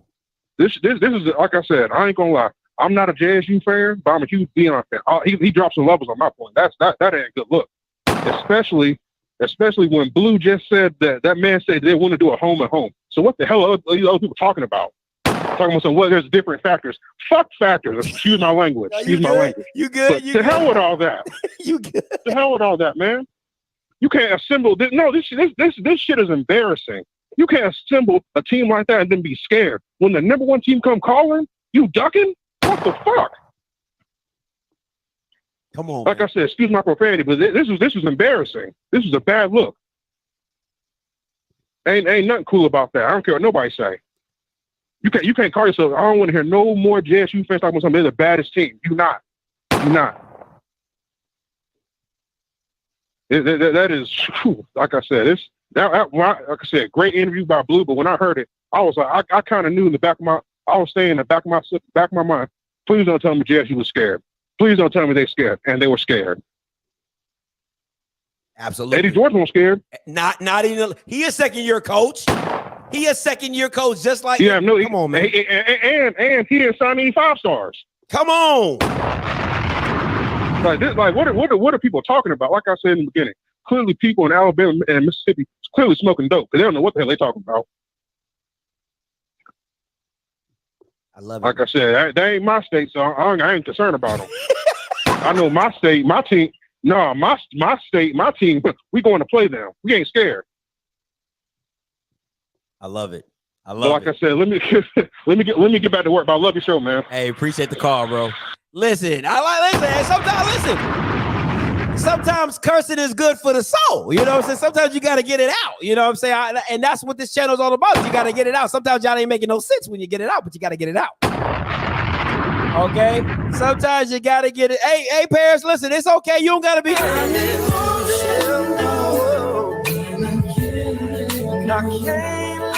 It's okay. Y'all, it's okay. Y'all, we all know you Bamas is ducking. It's okay. It's okay. Y'all scared of the smoke. Okay? Y'all are scared of the smoke. It's all right. It's all right. Okay? It's all right. All right. Hey, 9762 coming to you. Hey, caller, you live. This is Gabriel from Memphis. What's up, G? What's going on, man? What's up? You know, okay, when I first came on tonight and I saw your thumbnail, you know, JSU versus North Dakota State. Yeah. I was getting kind of excited. I'm like, okay, Okay, this is what I'm talking about. and then you drop the bomb on me and kick me dead in the damn gut. I'm like, damn. You know, Ric Flair once said, to be the man, you got to do what? Beat the man. Beat the man. Come on. Huh? Now, I'm one of the biggest JSU fans out there, but I ain't delusional. This ain't no good ass look. This is not a good ass look. How much time does Prime need? You know, okay, look, it's like this right here. They got Texas State scheduled next year. Ooh, Texas State, big whoop. And I think they have South Carolina State scheduled next year too. I was looking at that. So if you could schedule South Carolina State because you want revenge, damn it, you can schedule them too. Because you know, in order to get notoriety, in order to be elite, you got to play the elite. I'm gone, man. Hey, appreciate the call, G. All right. Hey, somebody said my shows are only hot when I'm dissing JSU. I think I need to keep going there. I think I need to keep going. I think somebody said that. Let me see. I know I saw it. He said your shows are only hot when you're dissing JSU. Let me see. Ty, he show. Whoa, man. Ajax, you need to clean up that grammar, my boy. Ty, thank you. TY, he show only popping when he dissing JSU. Listen, if you need me, if my show needs to be popping to diss, I will happily diss JSU for a popping show. That is right up my alley. What you mean? I can listen. I can do that. I can do that every day. Okay, I can do that lottie-dottie everybody. I can do that any day. This JSU to get 400 people in the chat, say less. Say less, boy. That's easy money. That is easy money. All right, 4718. Then I'm coming to you, Mr. Campbell. Hey, caller, you loud. Talk to me. Hey, what's up, Scott? My name's Lauren from Mississippi. Oh, hey, listen. Mississippi's 0 for 2 tonight. Okay, they 0 for 2 tonight. Come through for them because they listen. They've been shooting and missing. So don't be on no foolishness. All right, but go ahead. Look, I'm gonna be real. Everybody know what North Dakota State is. We ain't no damn fool here. It's just some damn Jackson State fans. Look, I'm telling you, I don't even think Ole Miss or Mississippi State would allow North Dakota State to come down and play. That's how bad them damn teams. That's how bad we think they are. Now, I don't know what the Dion and all of his followers, but I tell you one thing, JSU would not beat North Dakota State, especially with Trey Lance. They would score 50 on Jackson State with Trey Lance. They would score 50.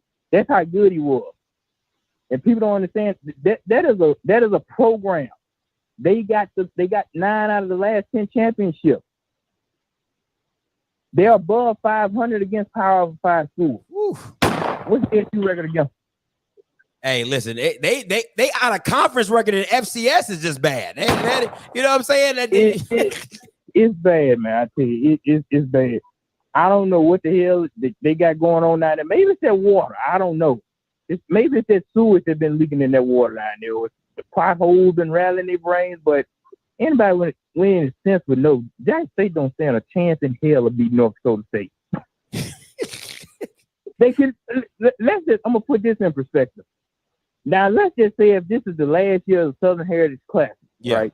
If JSU still win, it's cool. But guess who's gonna walk away with the winning record overall?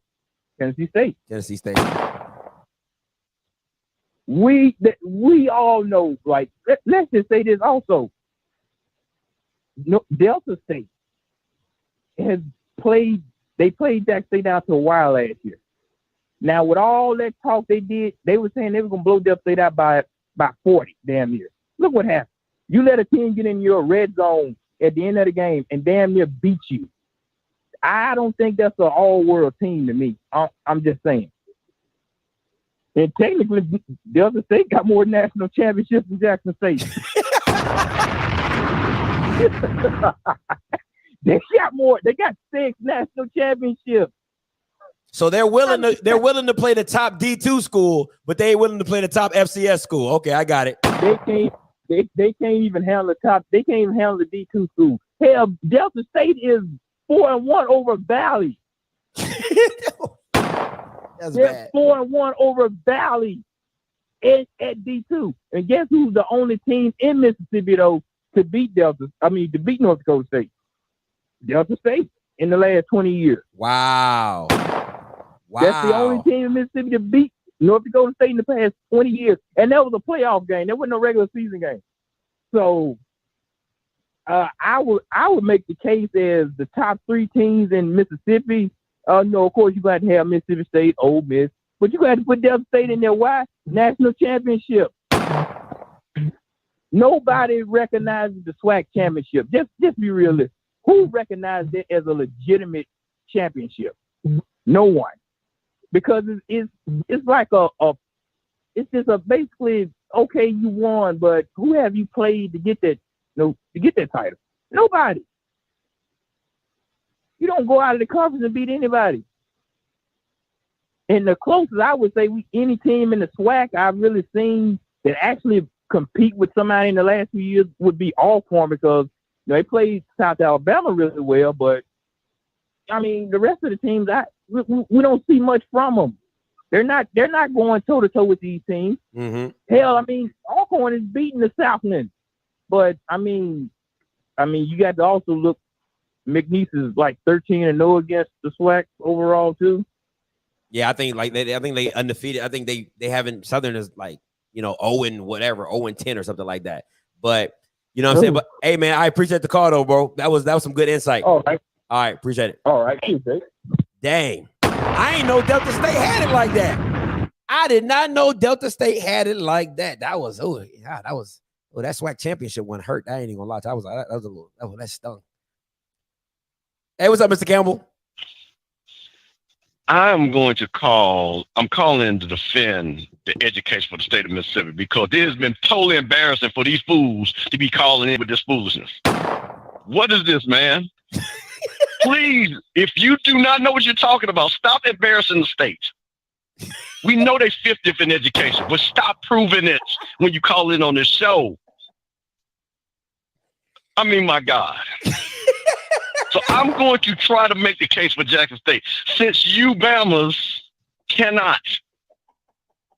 This makes no sense. I don't watch small ball. Okay, man, let me get to my point. First of all, I want to say to my nephew, Blue, outstanding interview. Outstanding interview. And hell no, Jackson State shouldn't play NDSU because they would get their ass whooped.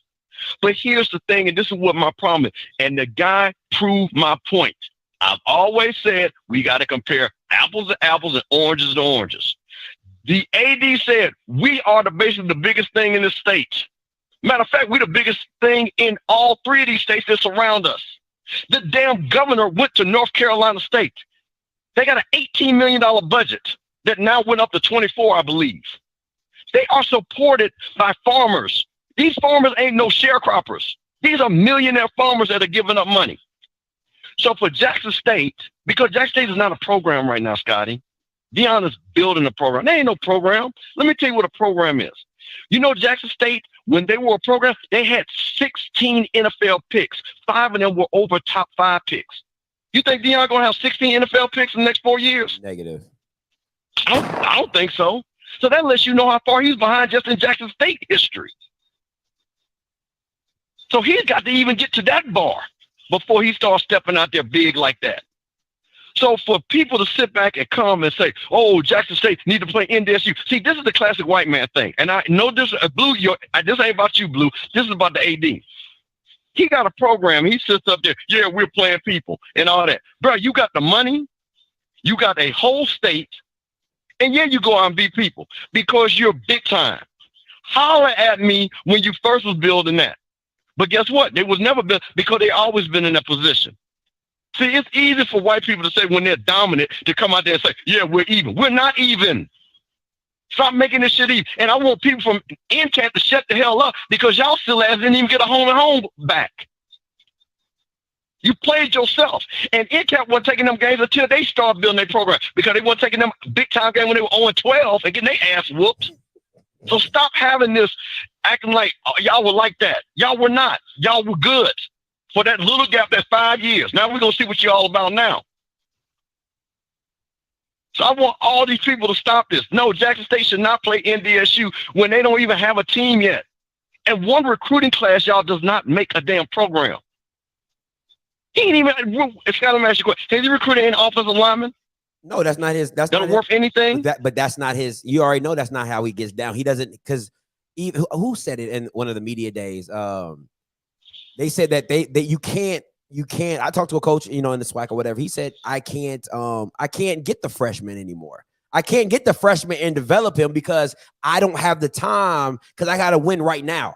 So that's why you have to go out and get half your team out the transfer portal because they're either tried and tested or they have the body frame to compete with with the seniors and juniors. So I don't expect. Okay, now look, I don't mean to cut you off, but I want to make your point. It's a great point. So guess what? NDSU, they don't have to worry about that because they can get the freshmen, they can get that fall boy, and they have a program, they have a system. Then when those kids come in, that system has been running for damn near 20 years now. That they can build those players and get those guys up and run very quickly. Just like the AD said, we have our players come back. And you know what they tell us? This is how we do it. Who do y'all gonna have come back and say that? See, that means something. So see, that's what bothers me when we try to say Jackson State need to run their ass out there and play NDSU. Hell no. Now, what I did tell you, and I said this, Jackson State should play them in 2024. Because then Jackson State should be a program by then. He should have 3 recruiting classes deep. Should do as a senior. Go play him. But I still wouldn't play him in NDSU. I play him like they say in Chicago. Because, see, what that guy said, I listened to the interview twice. And Blue did, and I'm going to correct myself. Blue did ask him about the home because he said the 60,000 stadium. But the guy also mentioned about the games, how many games they want to have. So I bet you money, he probably made that same offer that he made Indy. We'll give you 300,000 for y'all to come up here. And Jack said, like, for what? See, this thing is about business. And we have to keep understanding this. Jackson State is different than a lot of entities. They get 40, 50,000. Half of y'all asses can't even get 5,000 people in your stadium. You ain't the same. Bethune-Cookman, sell out 10,000 people. You had to move a game for Jackson State so you get people to come to Jacksonville. Blue said, make sure he brings up the fact that they raised $50 million just based off private donation by boosters and fans. Oh no, I just said that. I just said they got those. They don't have sharecroppers. They got farmers. They got folks with money. See, that's the difference. See, let's talk about this. See, this is the difference. See, they have people that own businesses. Us black folks, people that work for people that have businesses. See, we might have money, but we ain't rich. Them white folks in North Dakota are wealthy. Who you think all that land up there, man? I listened to the dude. He was like they're some sharecrop farmers. Them dudes ain't no sharecrop. Those are multi-million-dollar businesses that those farmers have. God, they get $1 million just not to grow crops. And guess what? And then the thing about it, who do you think? The governor is an NDSU alum. All the people in the legislature. You don't think all them boys like, yo, we want our team to be good? So they feed Let's just make this in Mississippi. If Mississippi only had Jackson State and no other HBCU, and they got all the money from Valley and all the money from Alcorn, you don't think that would make a difference? I don't think. See, this is what I'm talking about. What makes me mad when I get upset about this. I want him to play, but I hate when he's being disingenuous, like they don't have a built-in back. They own the state. He says it. We have a whole state that behind us. What did he say, Scotty? Hold on, talk about. We got TV, we got radio, all that. That goes with facilities, nutrition. I get all that. But you cannot consistently be having because North Dakota State has not consistently had #1 recruiting classes. And by 2024, it's not about recruiting classes for them. That's what I'm saying. They have a program. Hold on. But if Dion is constantly getting talent, and like you said, I do agree with you, 2023, 2024, you should have scheduled that game. But if you trust the talent that you're bringing in, because Dion is going to get talent, that's non-negotiable. He's just that type of guy. You can go and play that game. You can't make me believe you can't. Okay, so now you're getting back to my historical point of view. So I'm going to agree with you. That's why I brought up the point about Jackson State having 16 NFL draft picks. in 5 years. And over a fourth of them were over fourth round, first round, second rounders, because JSU was playing people because they had the talent. People want JSU to play somebody. They ain't even got enough talent yet. They got one guy. And who's the one guy? Travis Hunter. You don't even know What's them guy? You don't even know what he's going to look like. You guys. So that's what I'm saying. So people are acting like JSU. Deion has only had one recruiting cycle. One. So people are saying he's getting all these 4 or 5 stars. He's had one recruiter cycle. NDSU has had 10. 10. They're not the same. They're not even, and I'm gonna say this again, and he knows it. Blue asked him a great question about them masquerading. They are masquerading as a goddamn FCS school. They should be playing FBS, and he knows it too. I just have I'm sorry, like it's just okay. You know what? I think they should play North Dakota State. I don't. There's no if and buts, because if you can go play Texas State, if you can go play ULM, then I don't. If you can take a check from them to go play Texas State, they ULM paying you $375. What's the difference of an FCS school paying you $375? You taking the money from Texas State? What's the difference? So now I'm gonna agree with you. So that's why I wanted to know. See, I want to know what the deal is, because see, here's the thing. What I think happened. I think the guy said, "Y'all come up here, and then we'll come down there." And I think Ross said, "No, y'all come down here first." No national champion. Come down here first. Come on, Mr. Campbell. No national champion is going to go to you first when I'm the freaking national champion. That's like Floyd Mayweather. Well, guess what? But hold up. Whoa. Who do you think make more money with the turnstile, JSU or NDSU? NDSU. You just said all the money. That NDSU only got 19,000 people. No. I said coming in the stadium. NDSU only has 19,000. Jackson State will put 50 in there. Once again, if I'm North Dakota State, I'm not coming to you first. There's no reason. That's what I'm saying. See, this is what I'm saying. I'm not arguing. Listen, Scotty, me and you agreeing, but listen what I'm saying. This is why I try to tell people. I have sat out and listened to these people and this happens a lot of time when they're home and home. Who gets the first game is really a big linchpin thing. I see this happen all the time. So my thing is, I'm telling you, I bet you money that A.D. Robinson said, okay, you come to us first. And lose like you said, hell no, I'm not coming to y'all first. You bring your ass up here. Come on, Mr. Campbell. Like, that's not real. What you're saying right now, that's a super cop out right now. You know, as a national champion, there's no way Deion has done nothing for me to go to you first. That's like the dude from Dallas, right? The boxer Spencer going to Floyd Mayweather talking about we'll play in Dallas when you know Mayweather plays in Vegas. Like, that's not even. But we're talking. But no. See, I'm talking finances. You're talking about status. Status-wise, you're right. Finances, it doesn't make sense for them to do that. That's what I'm talking about. See, and this is where we kind of always keep getting this thing confused. I always keep telling y'all about Jackson State. They don't give a shit because they put so many people in the stands. And I told you the same thing about FAMU. Why does FAMU not play in Atlanta? Because FAMU go Florida. Because we don't make money taking our ass to Atlanta. And Jackson State really has that same mindset. When you're getting that many people. Bethune-Cookman can take their ass all over the damn place because they don't go to their games. They need the money. Then if it's about go ahead. I'm sorry. Go ahead. Finish. Go ahead. No. You go ahead. No. I'm not disagreeing, but I have to we got to have a little bit of back. You need somebody to have a little balance to argue with you. You've been running over people all night. I get it. But the thing about it for me is that it's like, okay, if Jackson State is like, okay, yeah, we'll put 50,000 in the stadium or whatever. Okay, that's cool. That's for y'all. That's why we have a home and home. So when you get your opportunity to go home, you can make all that money. But for a national champion, we went 14-1 to go to Jackson State first. That don't even now, if I'm a national champ, like, you can have two different kind of mindsets. You can be like, listen, man, I'm gonna come to your backyard and I'm gonna demolish you. Then you have to come up to North Dakota. All right. That's a possibility. If you have the mindset, you can have that mindset. But if I'm the national champion with 9 national champions in the past 10 years, there's no way that Jackson State is going to make me go there first. It ain't no possible way. Well, let me ask you. Okay, I agree with you. But let me ask you a question. What do you think is going to look better on TV? 50,000 black folks going crazy, trying to beat them white boys, even though they're going to whoop Jackson State at about 50, or up in the Fargo Dome and ain't a blackface in that bitch. I think the game, I think the game itself is a lot of people are talking about the pageantry, and I think that's where HBCU fans differ from other football fans, is because the game is what's going to make it exciting. I don't care about seeing white people in this. I don't give a shit. I want to see what happened. People who love football, I'm just talking about. I'm talking about the magnitude of people. So let's take the color out of it. If you put that many, take the color out of it.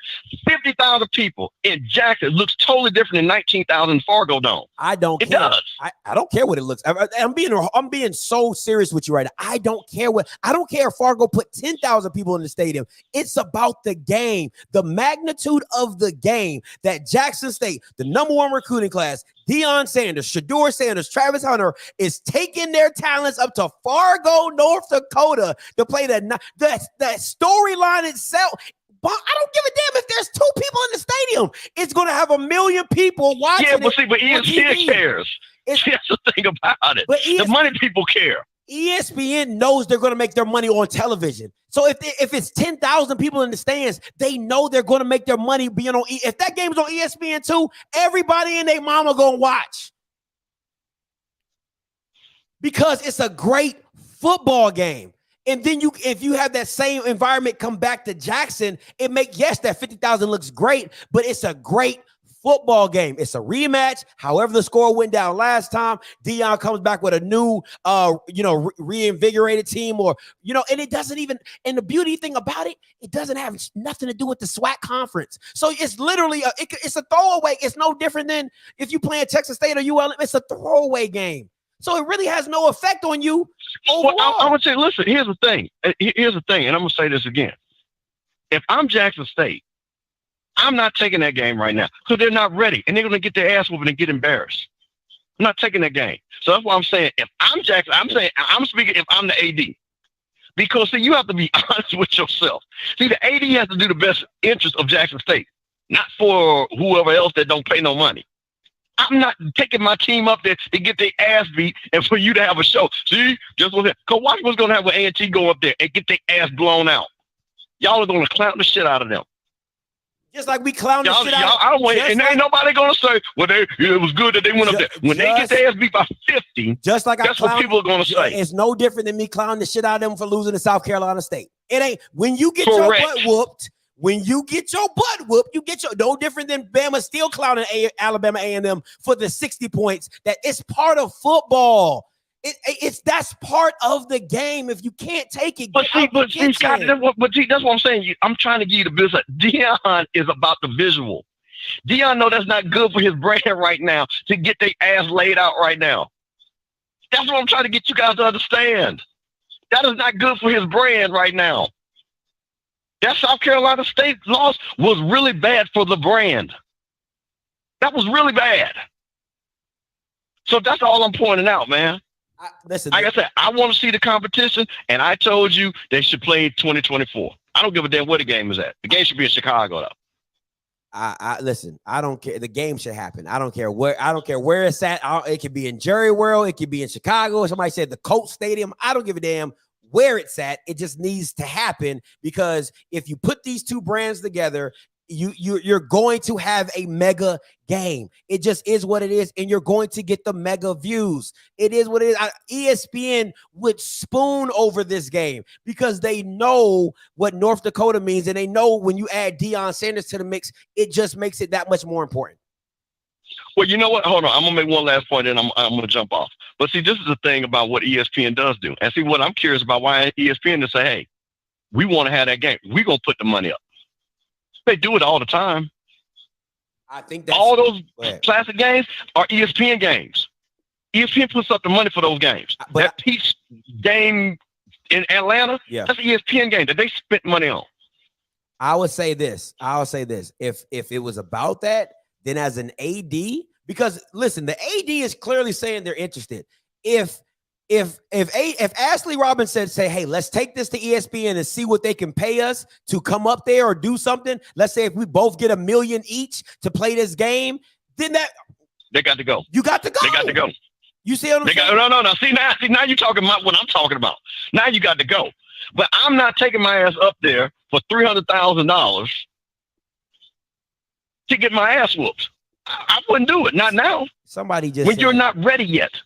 Somebody just said, man, please, JSU Southern would outdraw. See, you're thinking about the stadium. We're thinking about viewership. You're not, that's the lack of knowledge that you Bamas have, okay? Yes, it might be 60,000 in the Vet Stadium. Congratulations. But on the TV screen, it won't be nowhere near compared to North Dakota State 100%. Jackson State on viewership.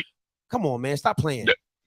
Because see that, and that's my problem with this. Is what I'm saying, my problem, because JSU will still get 45,000 for NDSU, and then to your point, we get mega ratings on the TV, and that's where the part needs to be talked about. I agree with that 100%. See, this is what we gotta kind of get out of that mindset. Yeah, Southern, we get y'all Southern and Jackson State. I understand y'all do the boom mock and all that, but Jackson State, when I'm trying to get Jackson State, and I want to see FAMU and all these schools to get back to where I'm saying, well, we got 16 NFL draft picks. Facts. That's a lot of picks, Scotty. That's a lot.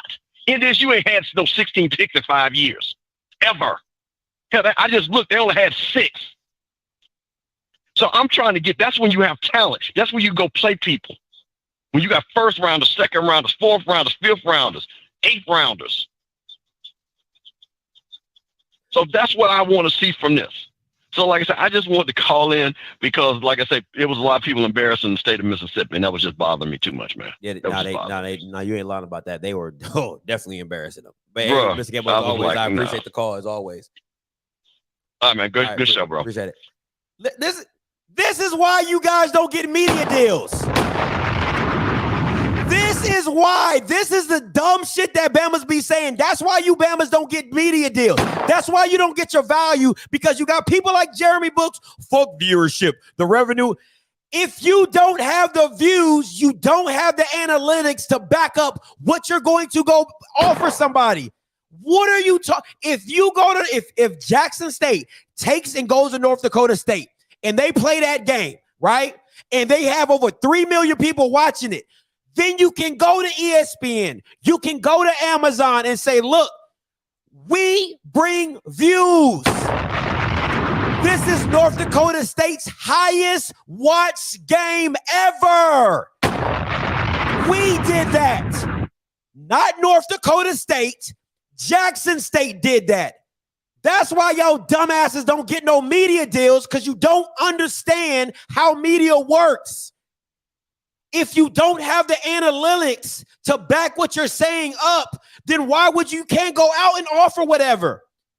There is no monetary amount put to black viewership, to the black dollar in HBCU. So you have to go outside your network to show Bamas like, look, North Dakota State usually gets about what? 1.5 million, 500,000. They play Jackson State. They get 3 million views. Well, who else do you thought bring the 1.5 million? We do. That means there's viewership in the black. That's why y'all Bamas don't know nothing. It's so sickening to see the ignorance in the chat. And this dude is a great. Listen, all people with degrees are not smart. Listen to me very closely. Just because you have a degree in something does not make you intelligent, okay? That was a dumbass statement. 23AA coming to you. Hey, caller, you live. Whoa, double T, double O, you on fire, boy. What's up, double T, double O? Talk to me. What's up, baby? You on fire tonight, boy. You hurting people's feelings tonight. I see that. So, in all honesty, JSU shouldn't play North Dakota just off of football, because he's still shuffling around with the coaches. He just got a new coach. And you do want your players in the system for 2 or 3 years. You redshirt a freshman. He might start his sophomore, his junior year. After he's been in the strip program, you can put size on your whole roster been in the system for 3 years. Yeah.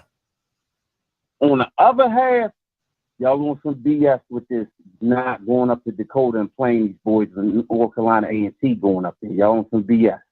And like you, I know you flipping out on this viewership. They swag delusionals they don't understand.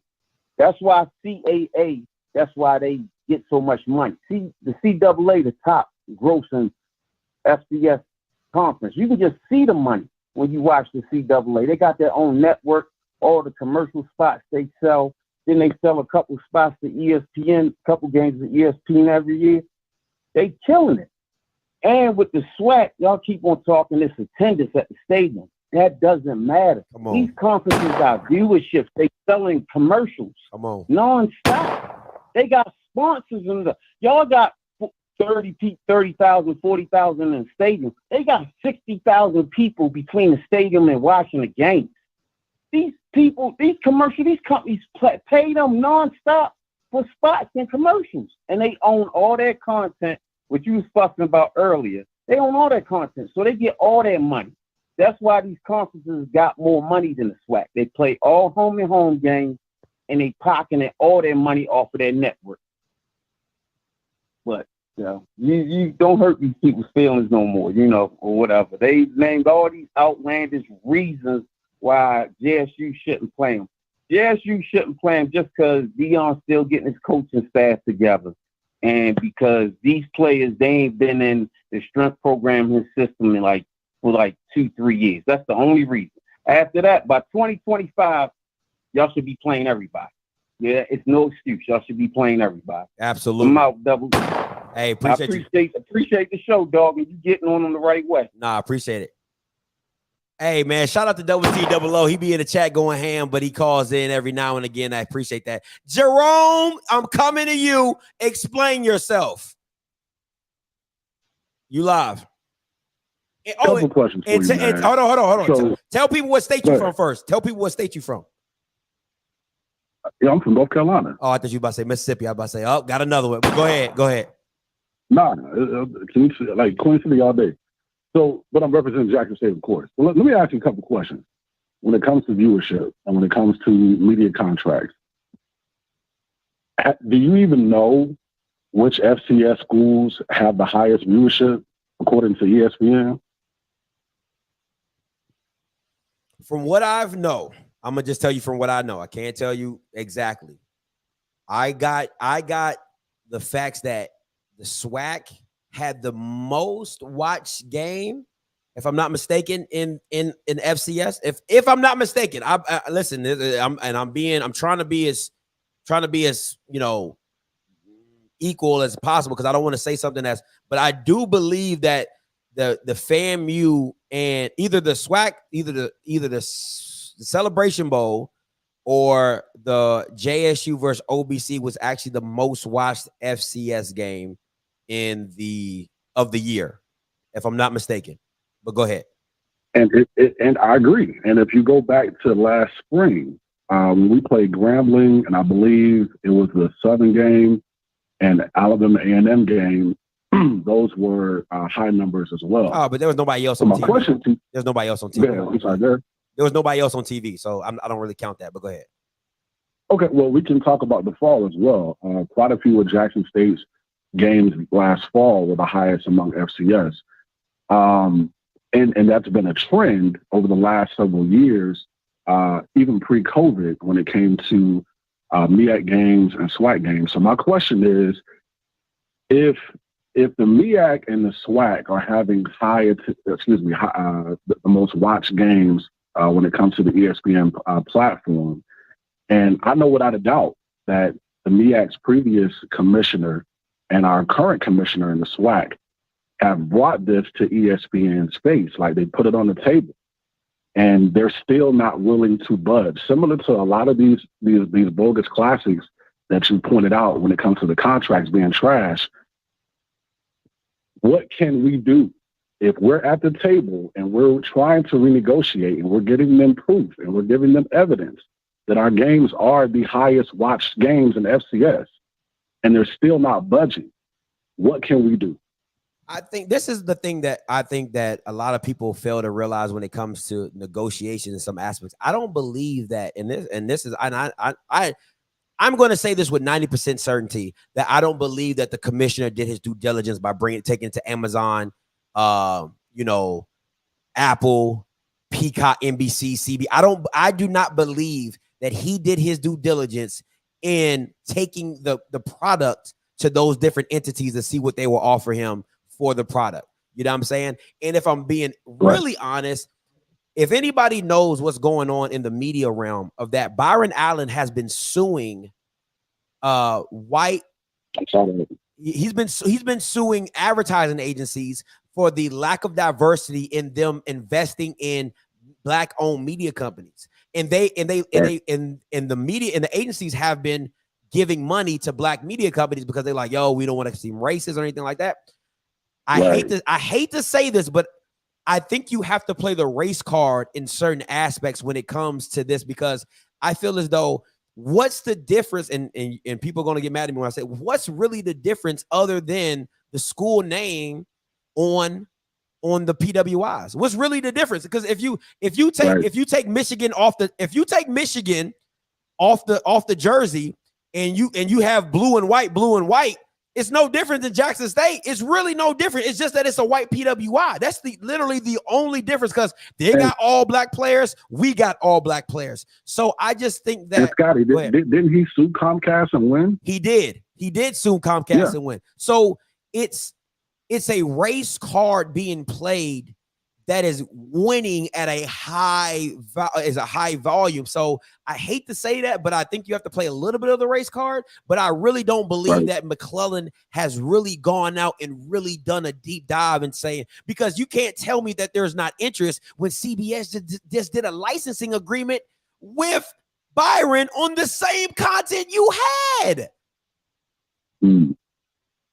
So you telling me you couldn't have done a licensing agreement with CBS directly? That doesn't make sense. So let me ask you this. Go ahead. Because you brought up a couple of different platforms that I think a lot of folks in the chat and probably the Slack office are not privy to.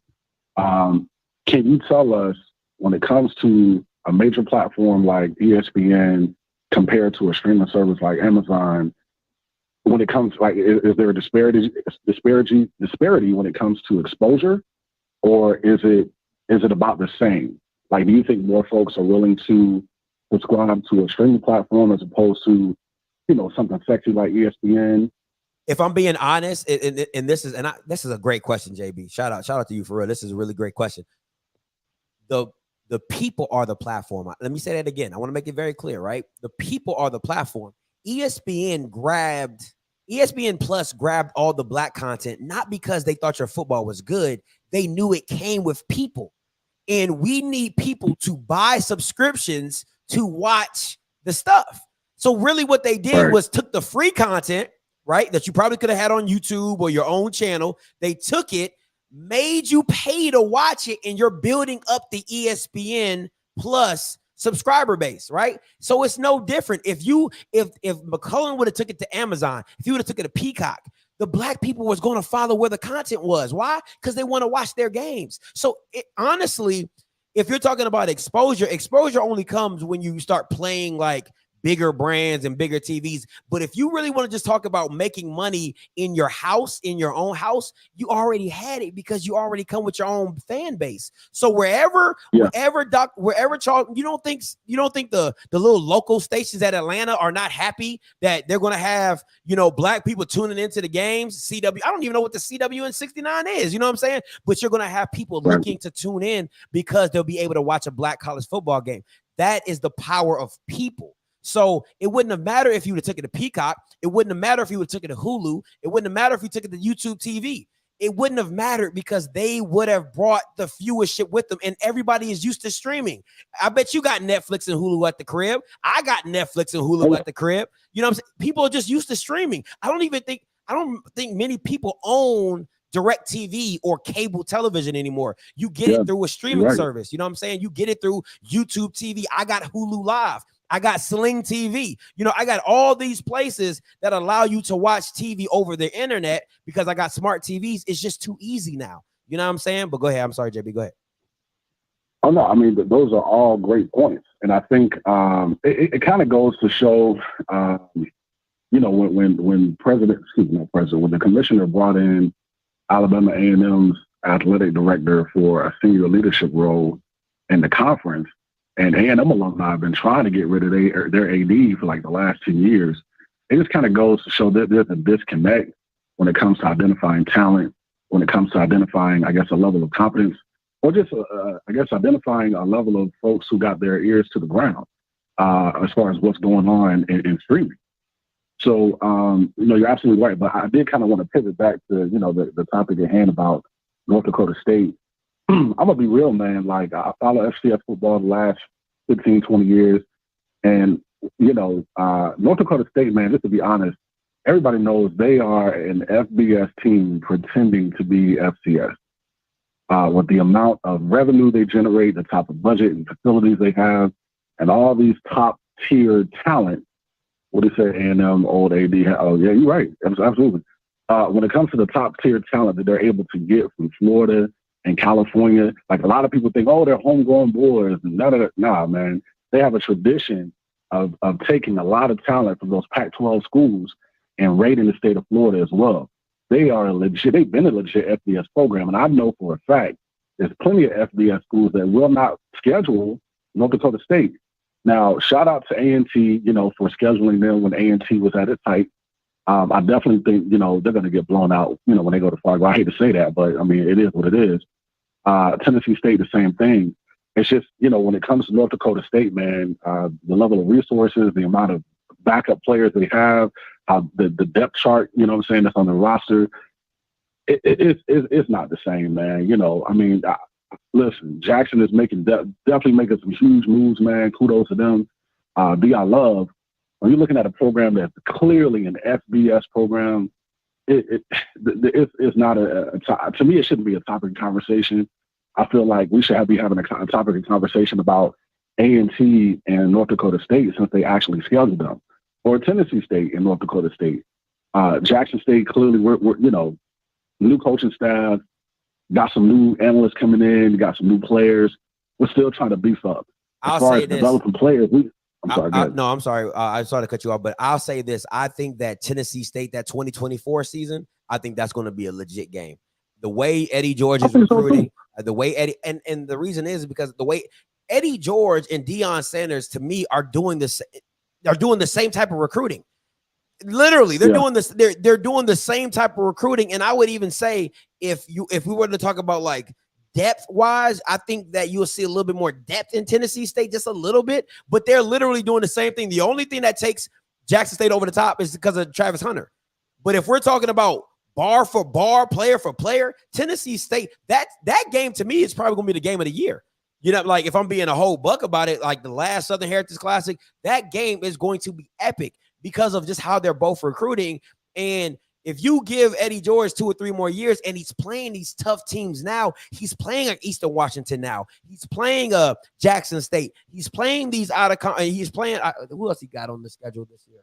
I think he has like another top team, Blue said, that they got to play. And you're playing these teams now. To me, it just builds your team up for the resolve. So next year, those freshmen or sophomores that played, or those juniors, they know what competition looks like. It's not going to be new to them. But go ahead.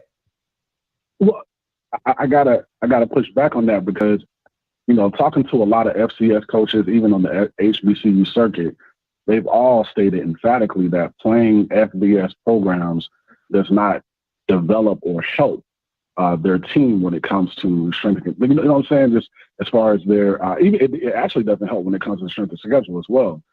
But it doesn't help them prepare for a full-out FCS slate because you're talking about a team that has over 85 scholarships compared to your program that has, I forgot the max allotment compared to FBS. It really doesn't help you. You know what I'm saying?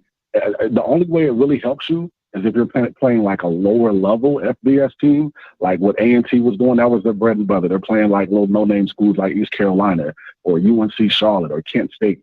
You can compete with them. But when it comes to a Power 5 school, that's not going to help South Carolina State. That's not going to help FAMU. That's not going to help any of our schools. It's not an HBCU thing. Listen, those Power 5 schools are blowing out these other PWI FCS schools as well. So it's not an HBCU versus PWI thing. It's just a matter of the allotment of scholarships and the level of talent as far as depth. I don't like how. Okay, so if the games aren't good, then why are players getting drafted off those games? Look, with South Carolina State, I feel like that was an anomaly. And I say that because there was no other. I say that because there was no other FCS player that was drafted based off of their performance versus the FBS opponent. That's a lie. He had a good game. That's a lie. That's Darius Leonard. Darius Leonard was drafted off the Clemson game that when he played against Clemson. And then you had Jacoby Durant getting drafted off that game as well. And Vernon Hargraves also had, and he also had FBS tape. So playing FBS teams is.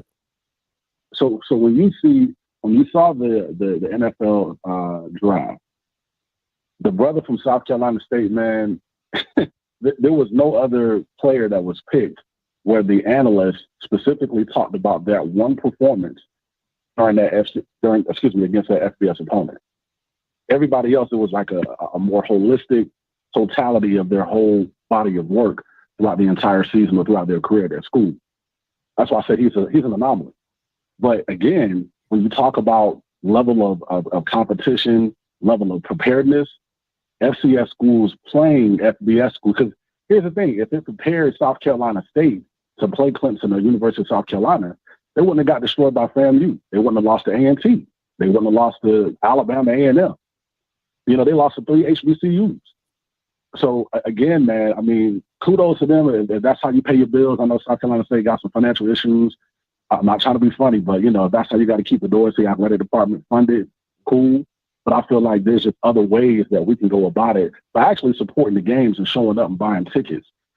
That's actually going to give you more money than the payouts you can get from FBS school. I doubt it. But hey, man, appreciate the call though, as always, JB. Oh yeah. All right, man. Let me see. I'm gonna go 3168. Then I'm coming to you, David. All right, 3168 coming to you. Hey, caller, you live. Talk to me.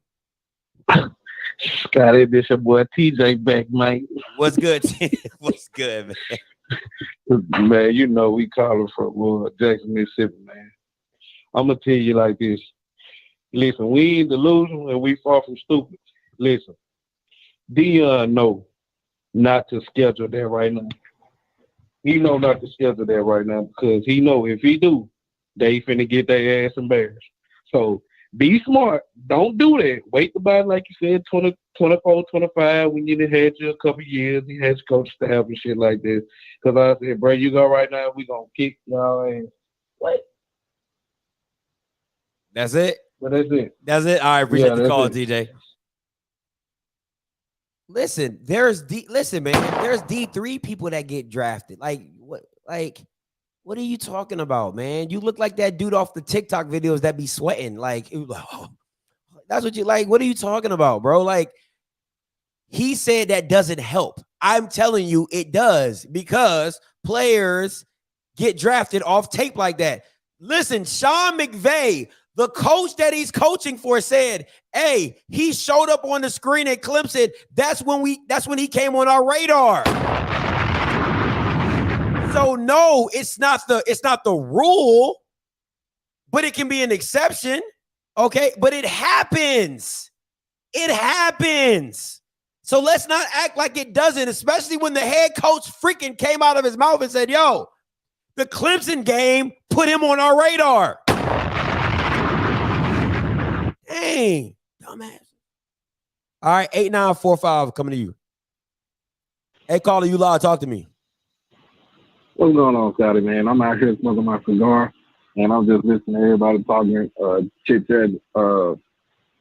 I feel like, okay, with Tennessee State scheduling their game for 24 and 25, I feel like Eddie George thinks that his team is ready. But Dion don't think the team is ready to go play them. I don't even think we're ready to go play them.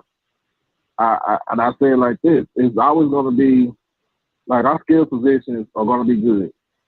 We'll match up with them with skill position, but when it comes to the trenches, we're not going to be able to match up with them. Yeah, especially with the offensive line going like maybe average on like maybe say what 305, 310. Yeah. We're not gonna go against. We can't go up against that.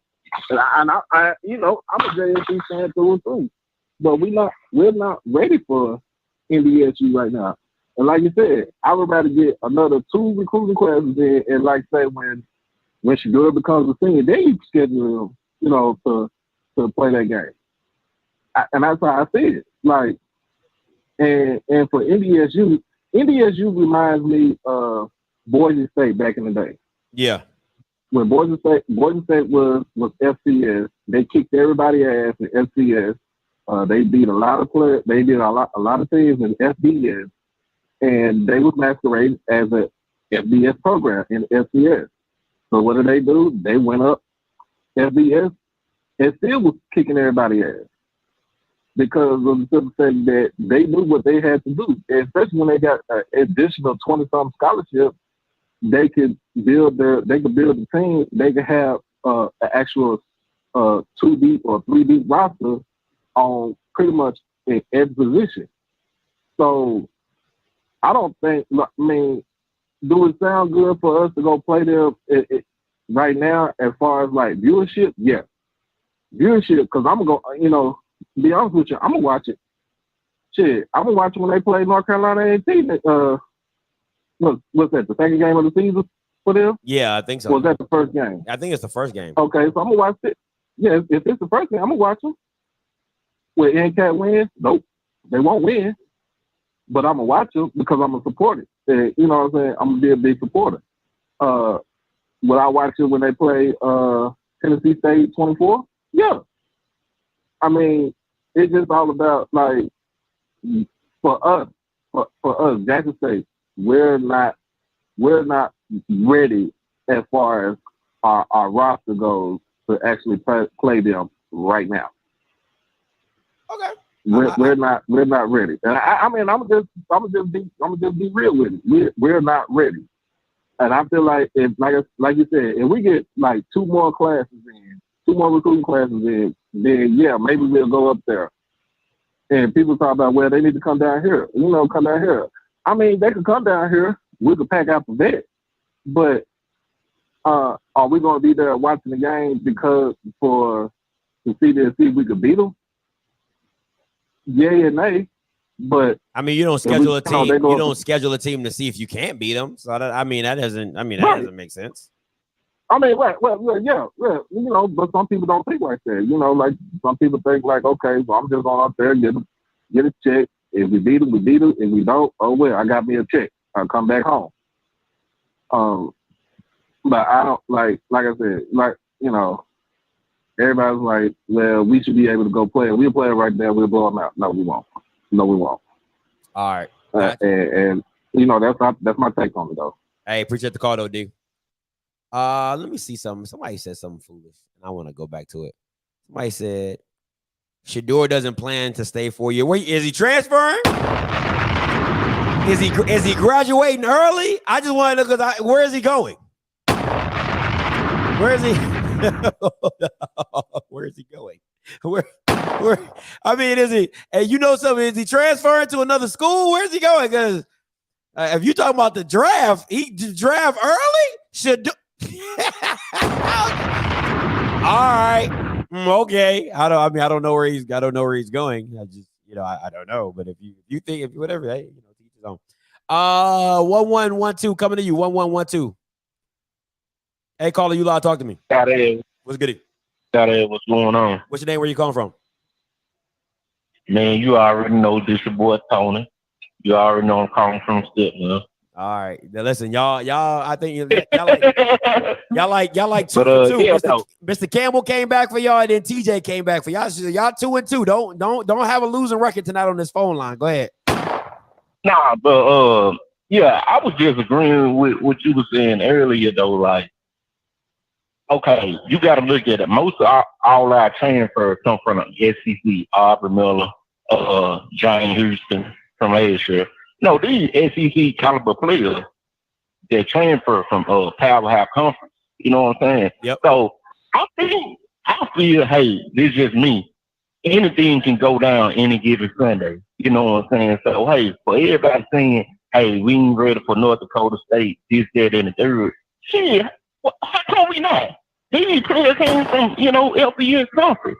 How come we not? That's how I look at it. Anything can go down any given Sunday.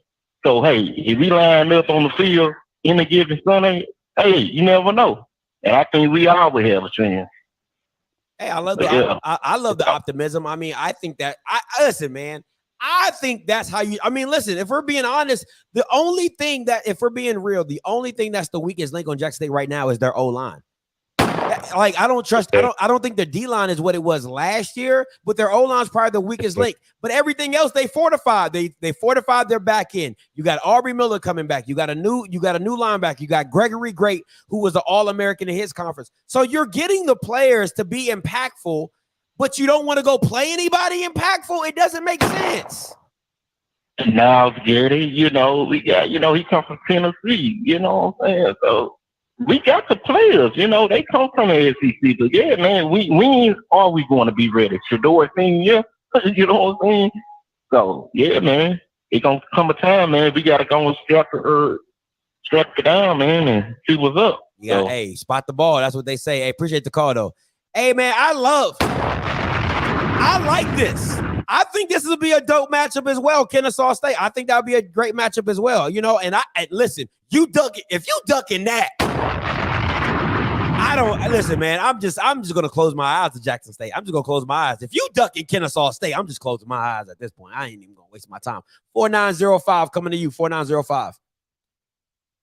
Hey, caller, you live. Talk to me. Hello. Yeah, you live. What's your name? Where you calling from? Hey, this is Yogi, Scotty. Hey, what's up, Yogi? Hey, what's up, man? Talk to me. I just wanted to call in, man, and say, I think JSU should play them. And I wanted to compare from my high school experience, because my senior year, we was a 2A division high school team, only had like 23 players. And my coach had set us up to play a team in Roanoke Rapids. A 5A school, never lost a home game in 8 years. Coach told us, he was like, hey, this is what we're preparing for. We got to go and get it. And we weren't ready as far as trench play. Like, I think our average height on the offensive line was 6 foot. We had short offensive linemen. We didn't have the best skill position players, and all we did was run the ball. We went up there, though, played them, and beat them by 3, 20 to 23. Wow. It's possible. It's possible. You got to see where your team is at. I like you that. You got to see where your team is at. I like that. That's dope. That's a damn good story right there. I like that too. Yeah. I ain't gonna lie though. They beat us physically. I mean, they beat the hell out of us physically, but we won the game. We won the game. Hey, that's all that matters at the end of that, Jay. Y'all got the dub. Yes, you feel sir. me? Keep doing what you're doing, man. I'm a big fan of you, man. Hey, man, I appreciate you, and me and my girl appreciate everything you do in the chat, Yogi. For real, man. We love you, man. No problem, man. No problem, man. I Get appreciate the likes up. All right, get the likes up, like my boy Yogi said.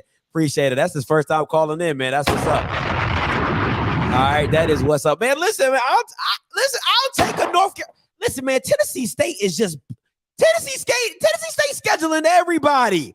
They want the smoke with everybody. Why don't Jackson State want the same smoke? They don't want to play anybody. Oh my gosh, man. This is so irritating, bro. It is sickening, man. It is absolutely sickening to watch this stuff, man. 4620 coming to you. Hey, what up, Scotty? What's good? Wake. What's up, Wake? That was, a lot of people already beat me to that comment, because I'm thinking when you go in saying, "Oh, we're not ready," how do you know until you strap it up? Come on. You never know. You never know what. When I look at North Dakota State and I look at Jackson State, I just went and looked at the roster. The on the O line that North Dakota State has, the heaviest dude is 310. I'm thinking, okay, when you got a line like that, that's average. That's not so. I don't see a big differential as far as physical size with JSU and North Dakota State. Why are they saying that? What are we not ready for? Is it the coaching? Is it exposure? Is it what is it? Why are people saying that? Because the fact that you're saying that, that's some punk shit. Point blank. We just say strap it up and go see what happens. You never know what your players are doing until you put them in there. So I don't know why they're saying it. Help me out. Why are they saying it? I think it's the coaching. I think it's the coaching in the offensive line. He does not want his son to run for his life. I don't care what anybody wants to say. He does not want Shador Jesus Christ Jr. Sanders to run for his life. You got to turn the background down. Oh, me? Okay. Yeah. You gotta turn your background down. But yeah, he don't want his son to get hit. Because if you know your offensive line is the weakest point, you don't want your son back there running for your life. If he gets hit, he gonna raise up in 3 days, right? He gonna get back up. just go and get hit in the mouth and see what happens and see what you recover, because it just avoiding that just makes you look bad. I'm like, okay, just put him out there, see where the stuff lands at, and whatever hits. That I'm just looking at like that don't make any sense. Now, if you tell me you're gonna play Georgia or somebody like that, I get it. But North Dakota State, okay, yeah, whatever. Just go ahead. You'll probably be about the same size and just hit the ground running. So what you just said is what I believe is. I look at it like this. I look at it like this. If I'm being honest, for every 10 plays, I think they'll get to Shador. I think they will sack Shador 2 times. I think he'll probably be hurried or pressured 4 times. You know what I'm saying? Out of every 10 plays, I think 2 of them will be sacks and 4 of them will be pressures. But I mean, that's the life of a quarterback. If you expect your quarterback to just sit there and not be touched all day long, then he's in the wrong business. He's in the wrong business. I'm not saying that you want your guy to get hurt, and I'm not saying that at all. But you got to understand, he got to understand that he gonna get hit. That's part of the game. And then if I'm Dion, I'm talking to my son. I'm like, son, this is how you go make your NFL money. This is how you go stamp yourself as one of the best quarterbacks in all of FCS, not just the SWAC. In the FCS, we gonna go up to Fargo. You gonna show up because what did you say? You know, don't let my security infect your insecurity, some crap like that. Don't let my confidence, all that. Right. I'm a Sanders. He loves to say that. I'm a Sanders. Well, Sanders, get your ass up and go play somebody. Now I'm hearing all this stuff. Do they not have a running game? Is that non-existent? They supposed to. They got Simeon Wilkinson. They got my boy Tyson Alexander. Shout out to him. They got JD Martin. They got running backs now. If they're gonna run the ball, let Blue tell it. They got the best center on the team and all this, that, and the third. Got a new revamp O-line. What are you scared for? None of your O-line are starting freshmen. None of them are freshmen. They're either. So if you got Jesus coaching and Jesus Junior quarterback, why would you say you're not ready? You should be contacting. You should be winning everybody. You should be blowing them out. I don't get it. I don't think they're gonna blow anybody out, honestly. But I still think that's a competitive. If you scheme it up right. Because think about it. You still got Malachi Wideman. You still got Travis Hunter at receiver. You got 2 guys that were in like top 20. You got 2 5-stars. And Travis Hunter's a receiver. Kevin Coleman's a receiver. You telling me there's nobody that you feel that they can compete with North Dakota State in their defense? Like, you got to have a scheme. I listen, man, I think they don't trust the coaching.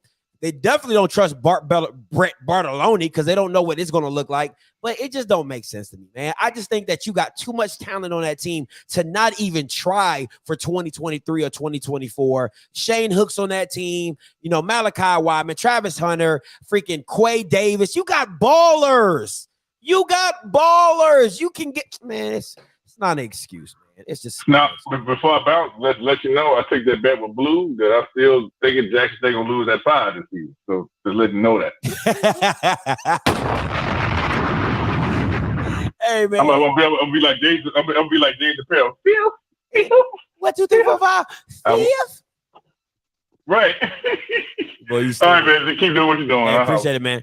Hey, where's the like Mama Body said? Where's the faith? Where's the faith? All right. Where is the faith? 9868 coming to you. Hey, caller, you lot, talk to me. Hey, what's going on? What's goody? What's your name? Where you call from? Hey, I'm Calvin. I got to keep this one. I'm calling from Mississippi. I mean, I've been hearing some Mississippi slander going on around here, and it's probably deserved. I ain't delusional. I would wish we could play North Dakota State. I don't think we're ready right now, though. That's today's date. And hopefully, in the future, it does come to fruition. Let me ask you this. Let me ask, what do you feel you need to, because think of, let me ask the question. I'm gonna let you, what do you feel you need to be ready for North Dakota State? I mean, personally, you probably right now, it might be some more conditioning, development of some players along the trenches, offensive line in particular. And you have a brand, like you said, you have a brand new coordinator who's, I think he's coordinating like Division III or somewhere. So, that's a lot of unknowns. You know what I'm saying? I mean, I want to see it happen. Okay, But so I think that's what we need. So you better said development of the offensive line. So you said offensive and line. So get- let me ask you. and Bartolone more seasoned. Go ahead. Let me ask you a question. If the offensive line is not to what do you want the offensive line to look like? Give me an example of a HBCU team or a team. It's not going to look like North Dakota State, so don't say that team. But just give me an offensive line in college in FCS football that you like, hey, if we look somewhat like this, we could play against North Dakota State. Southern offensive line last year. Okay. They sucked. I mean, they were good, but the team sucked. But I get what you're saying. That they were actually a pretty good unit. Okay, all right, that's not bad. So if you look like that, right? So if you look like that with weapons that you have, you feel you're capable of doing that. Now let me be very clear. A lot of those players on Southern were developed. Jatari Carter was a walk-on at Southern. Dallas Black is like a 2 or 3 star. Like I need people to understand when you're saying what you're looking for compared to what you're doing. You see what I'm saying? Because Dion is revamping his line every year through the portal. That's not what Southern did. Southern built their line from the inside. Development, time, effort. You see what I'm saying? So I'm just confused. I'm just confused about how you think Dion's going to get to a Southern line when if he sees there's a problem, all he does is get rid of the player and get a new player in. And that's a question that I don't know the answer to, but I'm agreeing with you. Like, that's the problem. It's not development. We had like a couple of 3-stars signed this first year, and both of them transferred. Freshmen, offensive linemen. Okay. They went to Dylan Spencer transfer, and they went to FBS players too. They went to JUCO. Those 2 freshmen, 3-star, they went to JUCO. One of them went to like Western Michigan. One of the old linemen that Dion got rid of during the spring, after the spring season, they went to Western Michigan. Oh, no. Oh, you're talking about Cedric Dunbar. He went to Bowling Green, I think. Yeah, something like something like that. Yeah. I mean, Bowling Green, one of them went to Jacksonville State, who's going to be Division I next year, and one of them went to McNeese State. See, that's why my issue is right now. I'm trying to figure out. I personally believe this offensive line coach ain't up to snuff. I agree. Because I agree. I'm just saying, like, if you give me Southern's offensive line to Jack State last year, we go 13-0, and you give me TC Tanner's offensive coordinator. I agree. We go 13-0. People, listen. If I was TC Taylor, I would feel so disrespected right now that you had TC Taylor is the only offensive coordinator. I won't say only. That's not right. Let me. He, as an offensive coordinator, he is taking a team to the championship as an offensive coordinator. So to say he does not know what he's doing is crazy. And for him to, I mean, go ahead. Oh, I didn't mean to cut you off. Go ahead. Well, you're fine. You're fine. Go ahead. I think that Dion might be handcuffing him a little bit about. I mean, you get replaced in the middle of the season, so it's only so much. Not really changing schemes around. You just maybe change the tendencies and what you see as your experience and what you call a play. You can't change a whole scheme around in the middle of the season. I don't care who you are. You know what I'm saying? That's just almost impossible. Absolutely. I did think Dion was handcuffing him a little bit. I mean, people don't realize that he didn't call the play South Carolina the Celebration Bowl. I don't know why they trips. I don't know why they reverted back to the old coordinators, but TC wasn't calling the plays for us. Oh, I know that for a fact. Yeah, TC was not calling the plays. It was I don't know Pollock. why. It was Michael Pollock. And you saw how disastrous that was. I mean, I got a question.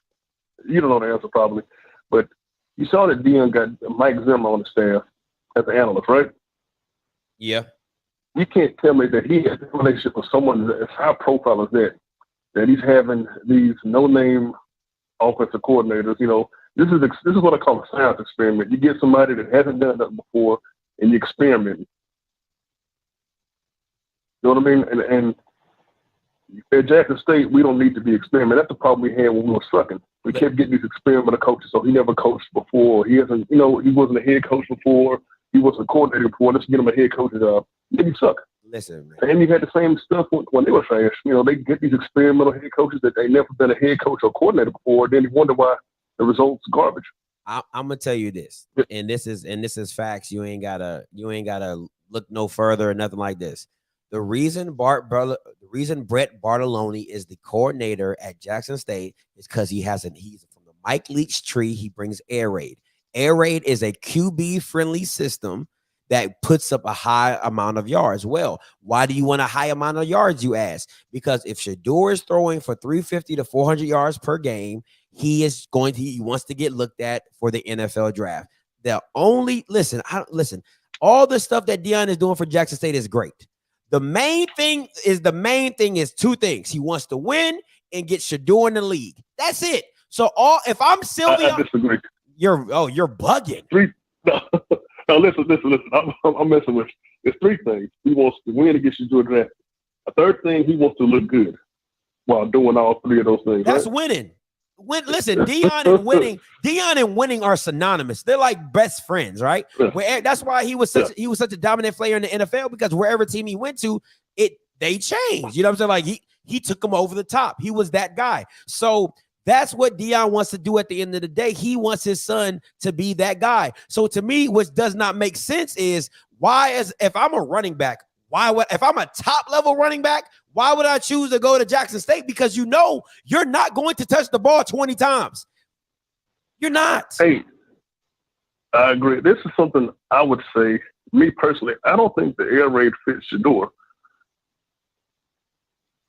I think he's more for traditional pro style. I think, like with Tennessee State or Hugh Jackson, I think, kind of more West Coast fielders. I think that's what Shador is to me. I don't know. Maybe this is my opinion. I don't think he's an air raid style quarterback. If I'm being honest, I would run. Oh man, let me see. I'm trying to think of a style that I like that I've seen before. I would probably go with. I kind of go. I wouldn't say, I just say spread. I think he's a good spread quarterback. Like I don't, because he's really great in the pocket. He has really great pocket presence. You know what I'm saying? I don't think he's an air raid. I don't think Shador is a good 40 to 50, attempts a game. I don't think that's him. I think if you keep Shador 30 and below, 35 and below his max, I think you see a really, really good quarterback. You know what I'm saying? Shador going 27 of 35 or 25 of 35. Like, I think that's a very efficient guy. That's what you're seeing. But I think when you start going over that 40 to 45, I think, because think about it, even when they scored 60 points against Alabama A&M, it wasn't because Shador threw 30 or 40 times. They ran the ball. It was really balanced. They was getting it from all type of different ways. You know what I'm saying? So I think that's where pretty much. I think that's where Shador should be at the max 35. Like, the only time it should go 40 if it's a straight shootout. If it's like a straight shootout between him and Andrew Body or something like that, to where the score is like 55 to 50, then okay, cool. But I think Shador should stay in that 35 to 30, and just be super, super efficient, because he's super accurate. You know what I'm saying? Like, he's super accurate. And I think, you can get the best out of him if you keep it balanced. That's just my personal opinion. Sure. Well, I know his grade number, bro. Yeah, I'm still at work, man. Hey, like, if you look at his PFF grade, it's a pretty solid grade. I think he's like a 81. Pro Football Focus grades like 81, second, and it was a 90. I can't remember. You talking about Shador? I guess it's time for me to get back on the clock. Huh? Who had the 90 grade? Who you talking about? The PFF grade. I think I looked at it last night. The highest quarterbacks of the SWAC was it was Quill was number 1, Shador was number 2, and I think I'd look at it again tonight. I think McKay might have been number 3. Body grade, the PFF is kind of skewed. Body's grade wasn't great. It's like a 67, but, it's kind of skewed. But one last thing before I go, You said that Jackson State had any way they want to versus Alabama A&M. Of course, like a freaking prom night. All right, man. All right, man. I'm outta Appreciate here. it. I don't know which air raid system you watch. Tell me a Mike Leach air raid system that valued the running game. Tell me the last time Mike Leach had a top 5 running back in the air raid system. Listen, don't worry, I'll wait. What? Air raid system with a dope running back? Like, don't get me wrong. I think that you'll have like the little scat backs and the guys out the backfield you toss it to, and boop, boop, they do all the little boopy bop. But you're talking about value in the running. What? I don't even think in a whole season, if there's 12 games, he won't have 7. He wouldn't have 6 games where a running back goes over 100 yards. What are you talking about, Kenneth? That's that dumb stuff. That's that dumb stuff. Coming to you, Germany. Hey, calling you live. Yo, what's up, bro? I was about to lay it down, bro. I ain't gonna lie. I was about to lay it down. Go ahead. I'm looking at the comments and everything going crazy. So like I got 3 points, bro. Go ahead. Peep this. If Jackson State want to play them, strap it up and play. Facts. Strap it up and play. Don't be ducking. Strap it up and play. Like it is what it is. Like either you go out there and lose or you go out there and win. Number 2, if you're not gonna play North Dakota State, how about schedule up? Don't play a Campbell.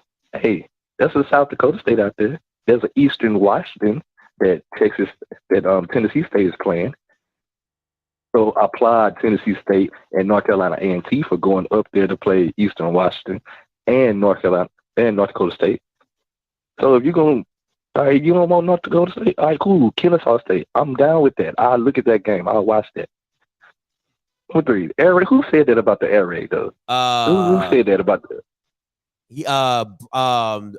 Kenneth cheat something. Okay, peep game. Go watch the LSU game when the air raid dropped 600 yards but only rushed for like 40. Yeah, that'll tell you what that is. And then watch their record at the end of the season. Got you. I'll wait. You know what I'm saying? Yeah. Like that? No, don't do that. But no, they schedule up, bro. Like, if you don't want North Dakota State, schedule up. I like what Tennessee State doing. I like what they're doing. I like them scheduling the big dogs. Go play them. Strap it up. You don't cost. Look, you don't run from it. You got the top recruiting plans in the country. Like, come on now. Yeah. Let's do it. Got you. Hey, man, appreciate the call, though, as always, Germany. Hey, appreciate it, bro. Right, appreciate it, bro. Okay. Bro, okay. Texas Tech, because you know me, I like the fact check, right? I like the fact check. Bro, Byron Hampstead played for Texas Tech. Hansberry attended Texas Tech University where he played for Texas Tech football from 94 to 96. Mike Leach got there in 2000. Mike Leach got there in 2000, my boy. What are you talking about? Shut up. All right, and Blue just texted me, Mr. Walking Encyclopedia. He said Mississippi State rushed for a total of 821 yards last year as a team. As a team, 821 yards. Kenneth, shut up, bro. Shut up, okay? You tried it. You lost. Once again, shut up. All right? Closing the call lines down, man. I appreciate everybody that called in. Man, listen, man, it's just Bama just out here just saying stuff, man. Just be out here saying stuff. Oh, my God, the air raid values the running back. When? Not never. Yeah, that's the whole point. That's the whole point. Big Pen is 821 as a team is horrible. Running backs have that by themselves, okay? Listen, air raid is not what you think it is, okay, sir? So if you're a running back that went to Jackson State, they thought you was going to run the ball, think again. What is my JSU versus North Dakota State score? I would go 17-35. I would go 7. No, they don't, SWAT guys don't got no kickers. I would go 21. I think they will lose by 2 touchdowns. I would go 21-35. 21-35. I would go 21-35. I really want to do 17-35, but I want to go. I think they'll definitely lose by 2 touchdowns. Easily. 2 touchdowns. Jesus freaking Christ. How the freak do you rush for 4,000 yards? Are you freaking, what the hell is that? That is insane. 4,000, that's somebody's passing yards. You ran for 4,000 yards? Sheesh.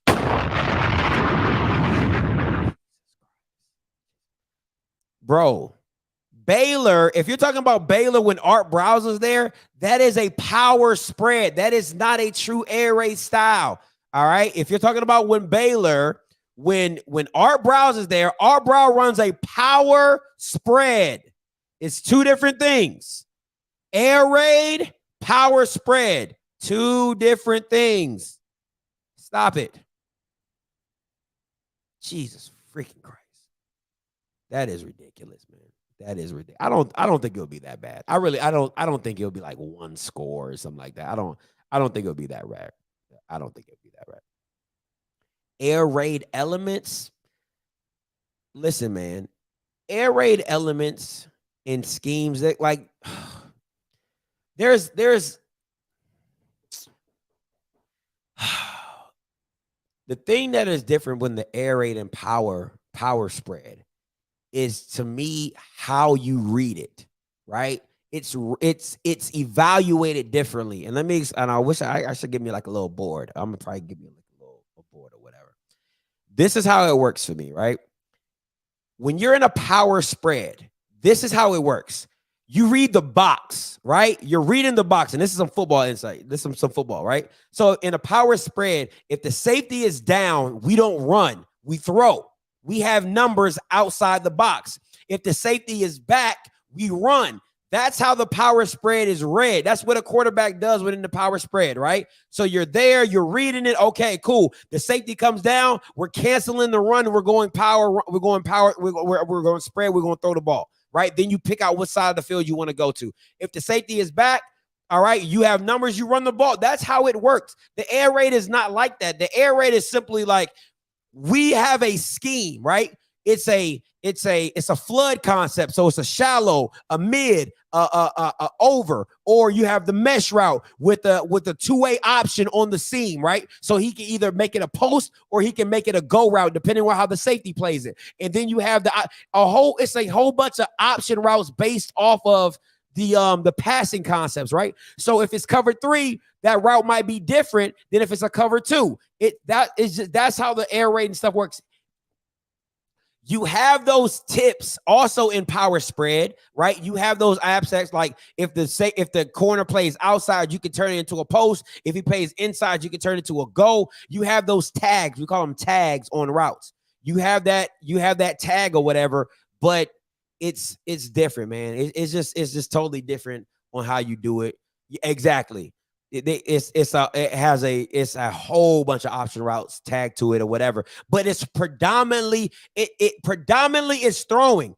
You're not reading the box. You're not reading the box to run. You're reading the box to see what level of the field you're going to, right? So if they bring the safety down, okay, I should have the go route. The go route should be 1-on-1. If they bring the safety down, I should have the middle of the field. You know what I'm saying? That's how the air raid is read. It's not read based off of a run pass option. It's based off where do I go with the ball based on the alignment of the defense. It's 2 different things. Thank you. Based off the defensive lineman. Thank you so much. All right. So it's just different, man. Like the air raid is a predominantly throwing route. It's predominantly and listen, and it's usually read high to low. That's how it's usually read. Hey, yeah. You can call in, Blue. Yeah, call in real quick. All right. It's read high to low. So they want the deep play. They want the deep ball. Then they go middle. Then they got the dump off. In a air raid system, there is always a hot route or a dump off. It's just how the cookie crumbles. Let me open the call line up for my boy Blue. There is one other participant in the conference. All right, Blue. Hey, Mr. Carter, 5936. You gonna have to call All back in. participants are muted. You're gonna have to call in another day. I'm waiting for my boy Blue to call. All right. So unless you want, hey, Blue ain't calling. I'll take your call. I'll wait for. Oh, no, never mind. Blue's here. Hey, what's up, Blue? What's good, man? I just wanted to call in because I know Hezekiah wanted me to talk about the score. I mean, listen, all the score predictions of like 60-something, 50-something to whatever, that's not how North Dakota State wins. Like, you can go on YouTube. I want everyone to go look it up. There's a national championship game between North Dakota State and Jacksonville State. That is the game plan that North Dakota State's going to use in big games against good teams, because when you see the North Dakota States and South Dakota States put up 70-60, it's because they have teams that they just overpower. Like, if you go put them up against a Valley or a Pioneer team or someone that they overpower at every position, they're just too good, and everyone's going to get put up that many points. So what they're going to do, and I've told people about this about the A&T game, if you just look at the box score, it's going to look like A&T had a great game, because they're going to beat them like 28-3. Or 28-7 or 35-10. But when you watch the game, they're going to have 310 yards rushing. They're going to control the ball for 47 of the 60 minutes of the game. And A&T is going to have like 5 possessions total. Dang. And they're going to have 2 turnovers or something like that. North Dakota State's going to have none. That is how they dominate that. It is, if you're not a true football fan, that type of football is not conducive to you really being a huge fan of that team. You know what I mean? Because if you're not an O lineman or a running back, it's like they don't put the ball in the air unless they have to. And they're going to, they have their number one running back, the former 4-star from SMU. They have 2 or 3 3-stars behind them, and then they got some guys that they've developed from 2-stars that have been really good in terms of being backups. And they're going to rotate those guys for 60 minutes, and it's going to be fresh bodies, and their offensive line averages 6'5", 320. And they are just going to say, we're bigger than you, we're stronger than you, and we're going to run it down your throat until your fans go to sleep in the stands. And by the time they wake up, we're 35-0. Wow. Hey, Like, Blue, let me ask you ahead. a quick question. So why Trey Lance and why Carson Wentz, if that's the style of play that they normally do? Well, so the reason that it's good is because the quarterback looks good, because you don't have to make any crazy reads. And that's why when you look at Trey Lance's stats in college, he had like 20 passing touchdowns and no interceptions. You don't have to do anything special. And then also with the quarterback, you're getting put in advantageous situations because everyone's putting 8 in the box. Because it's like, okay, are we going to sit here and let them run down our throats for 8 minutes on this drive? Or are we going to put everyone in the box and just hope our DB can make a play? And then when you work off the play action and you have wide receivers like Christian Watson, and you work off the play action and they're one-on-one on the outside, guess what's happening one-on-one? Christian Watson is dogging most corners in the FCS. And so it puts quarterbacks in advantageous situations, and you know how the NFL works, man. It's the same thing going on with South Carolina State. Once there's a pipeline developed, they're going to go back to the pipeline that delivers them good players. And, you know, Carson Wentz, you can call him a bust, whatever. I mean, he had his moments. And Trey Lance, I think it's way too early to call him a bust, especially when all the reports out of camp are that he's looking really good, balling out. Yeah, he's looking really good. Yeah, and so quarterbacks, offensive linemen, and running backs, I mean, really and truly, and we talked about this in the Twitter spaces, why would you go anywhere else? For a running back, you're going to get 20 touches per game.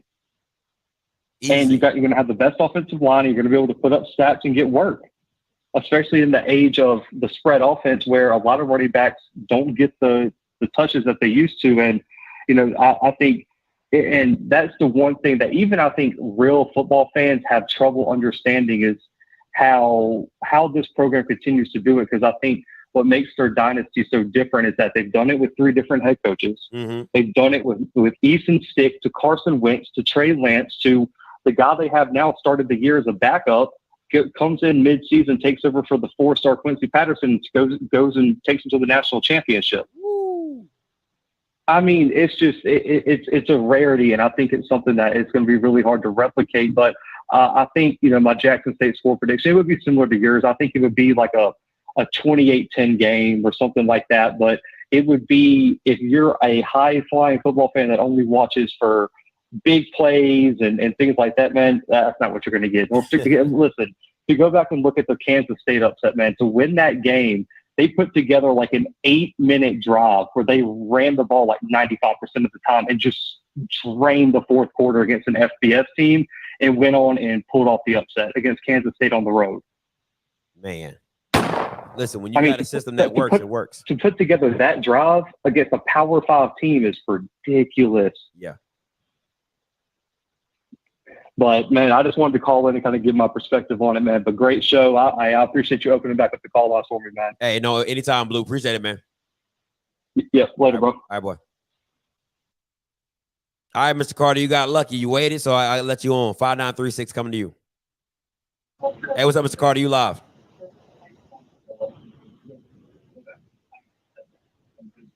$5936, you live.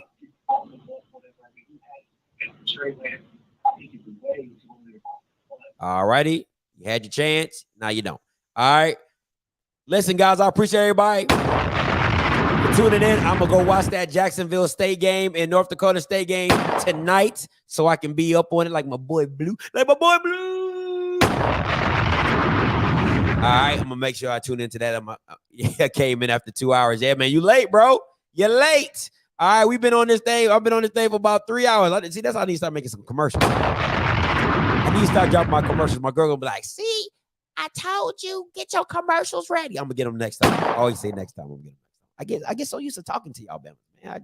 I get so used to talking, man. I just can't help it. All right, man. Listen, I appreciate everybody. Make sure you tune in. As always, I will be on the road Friday. Me and my girl headed down to Tallahassee.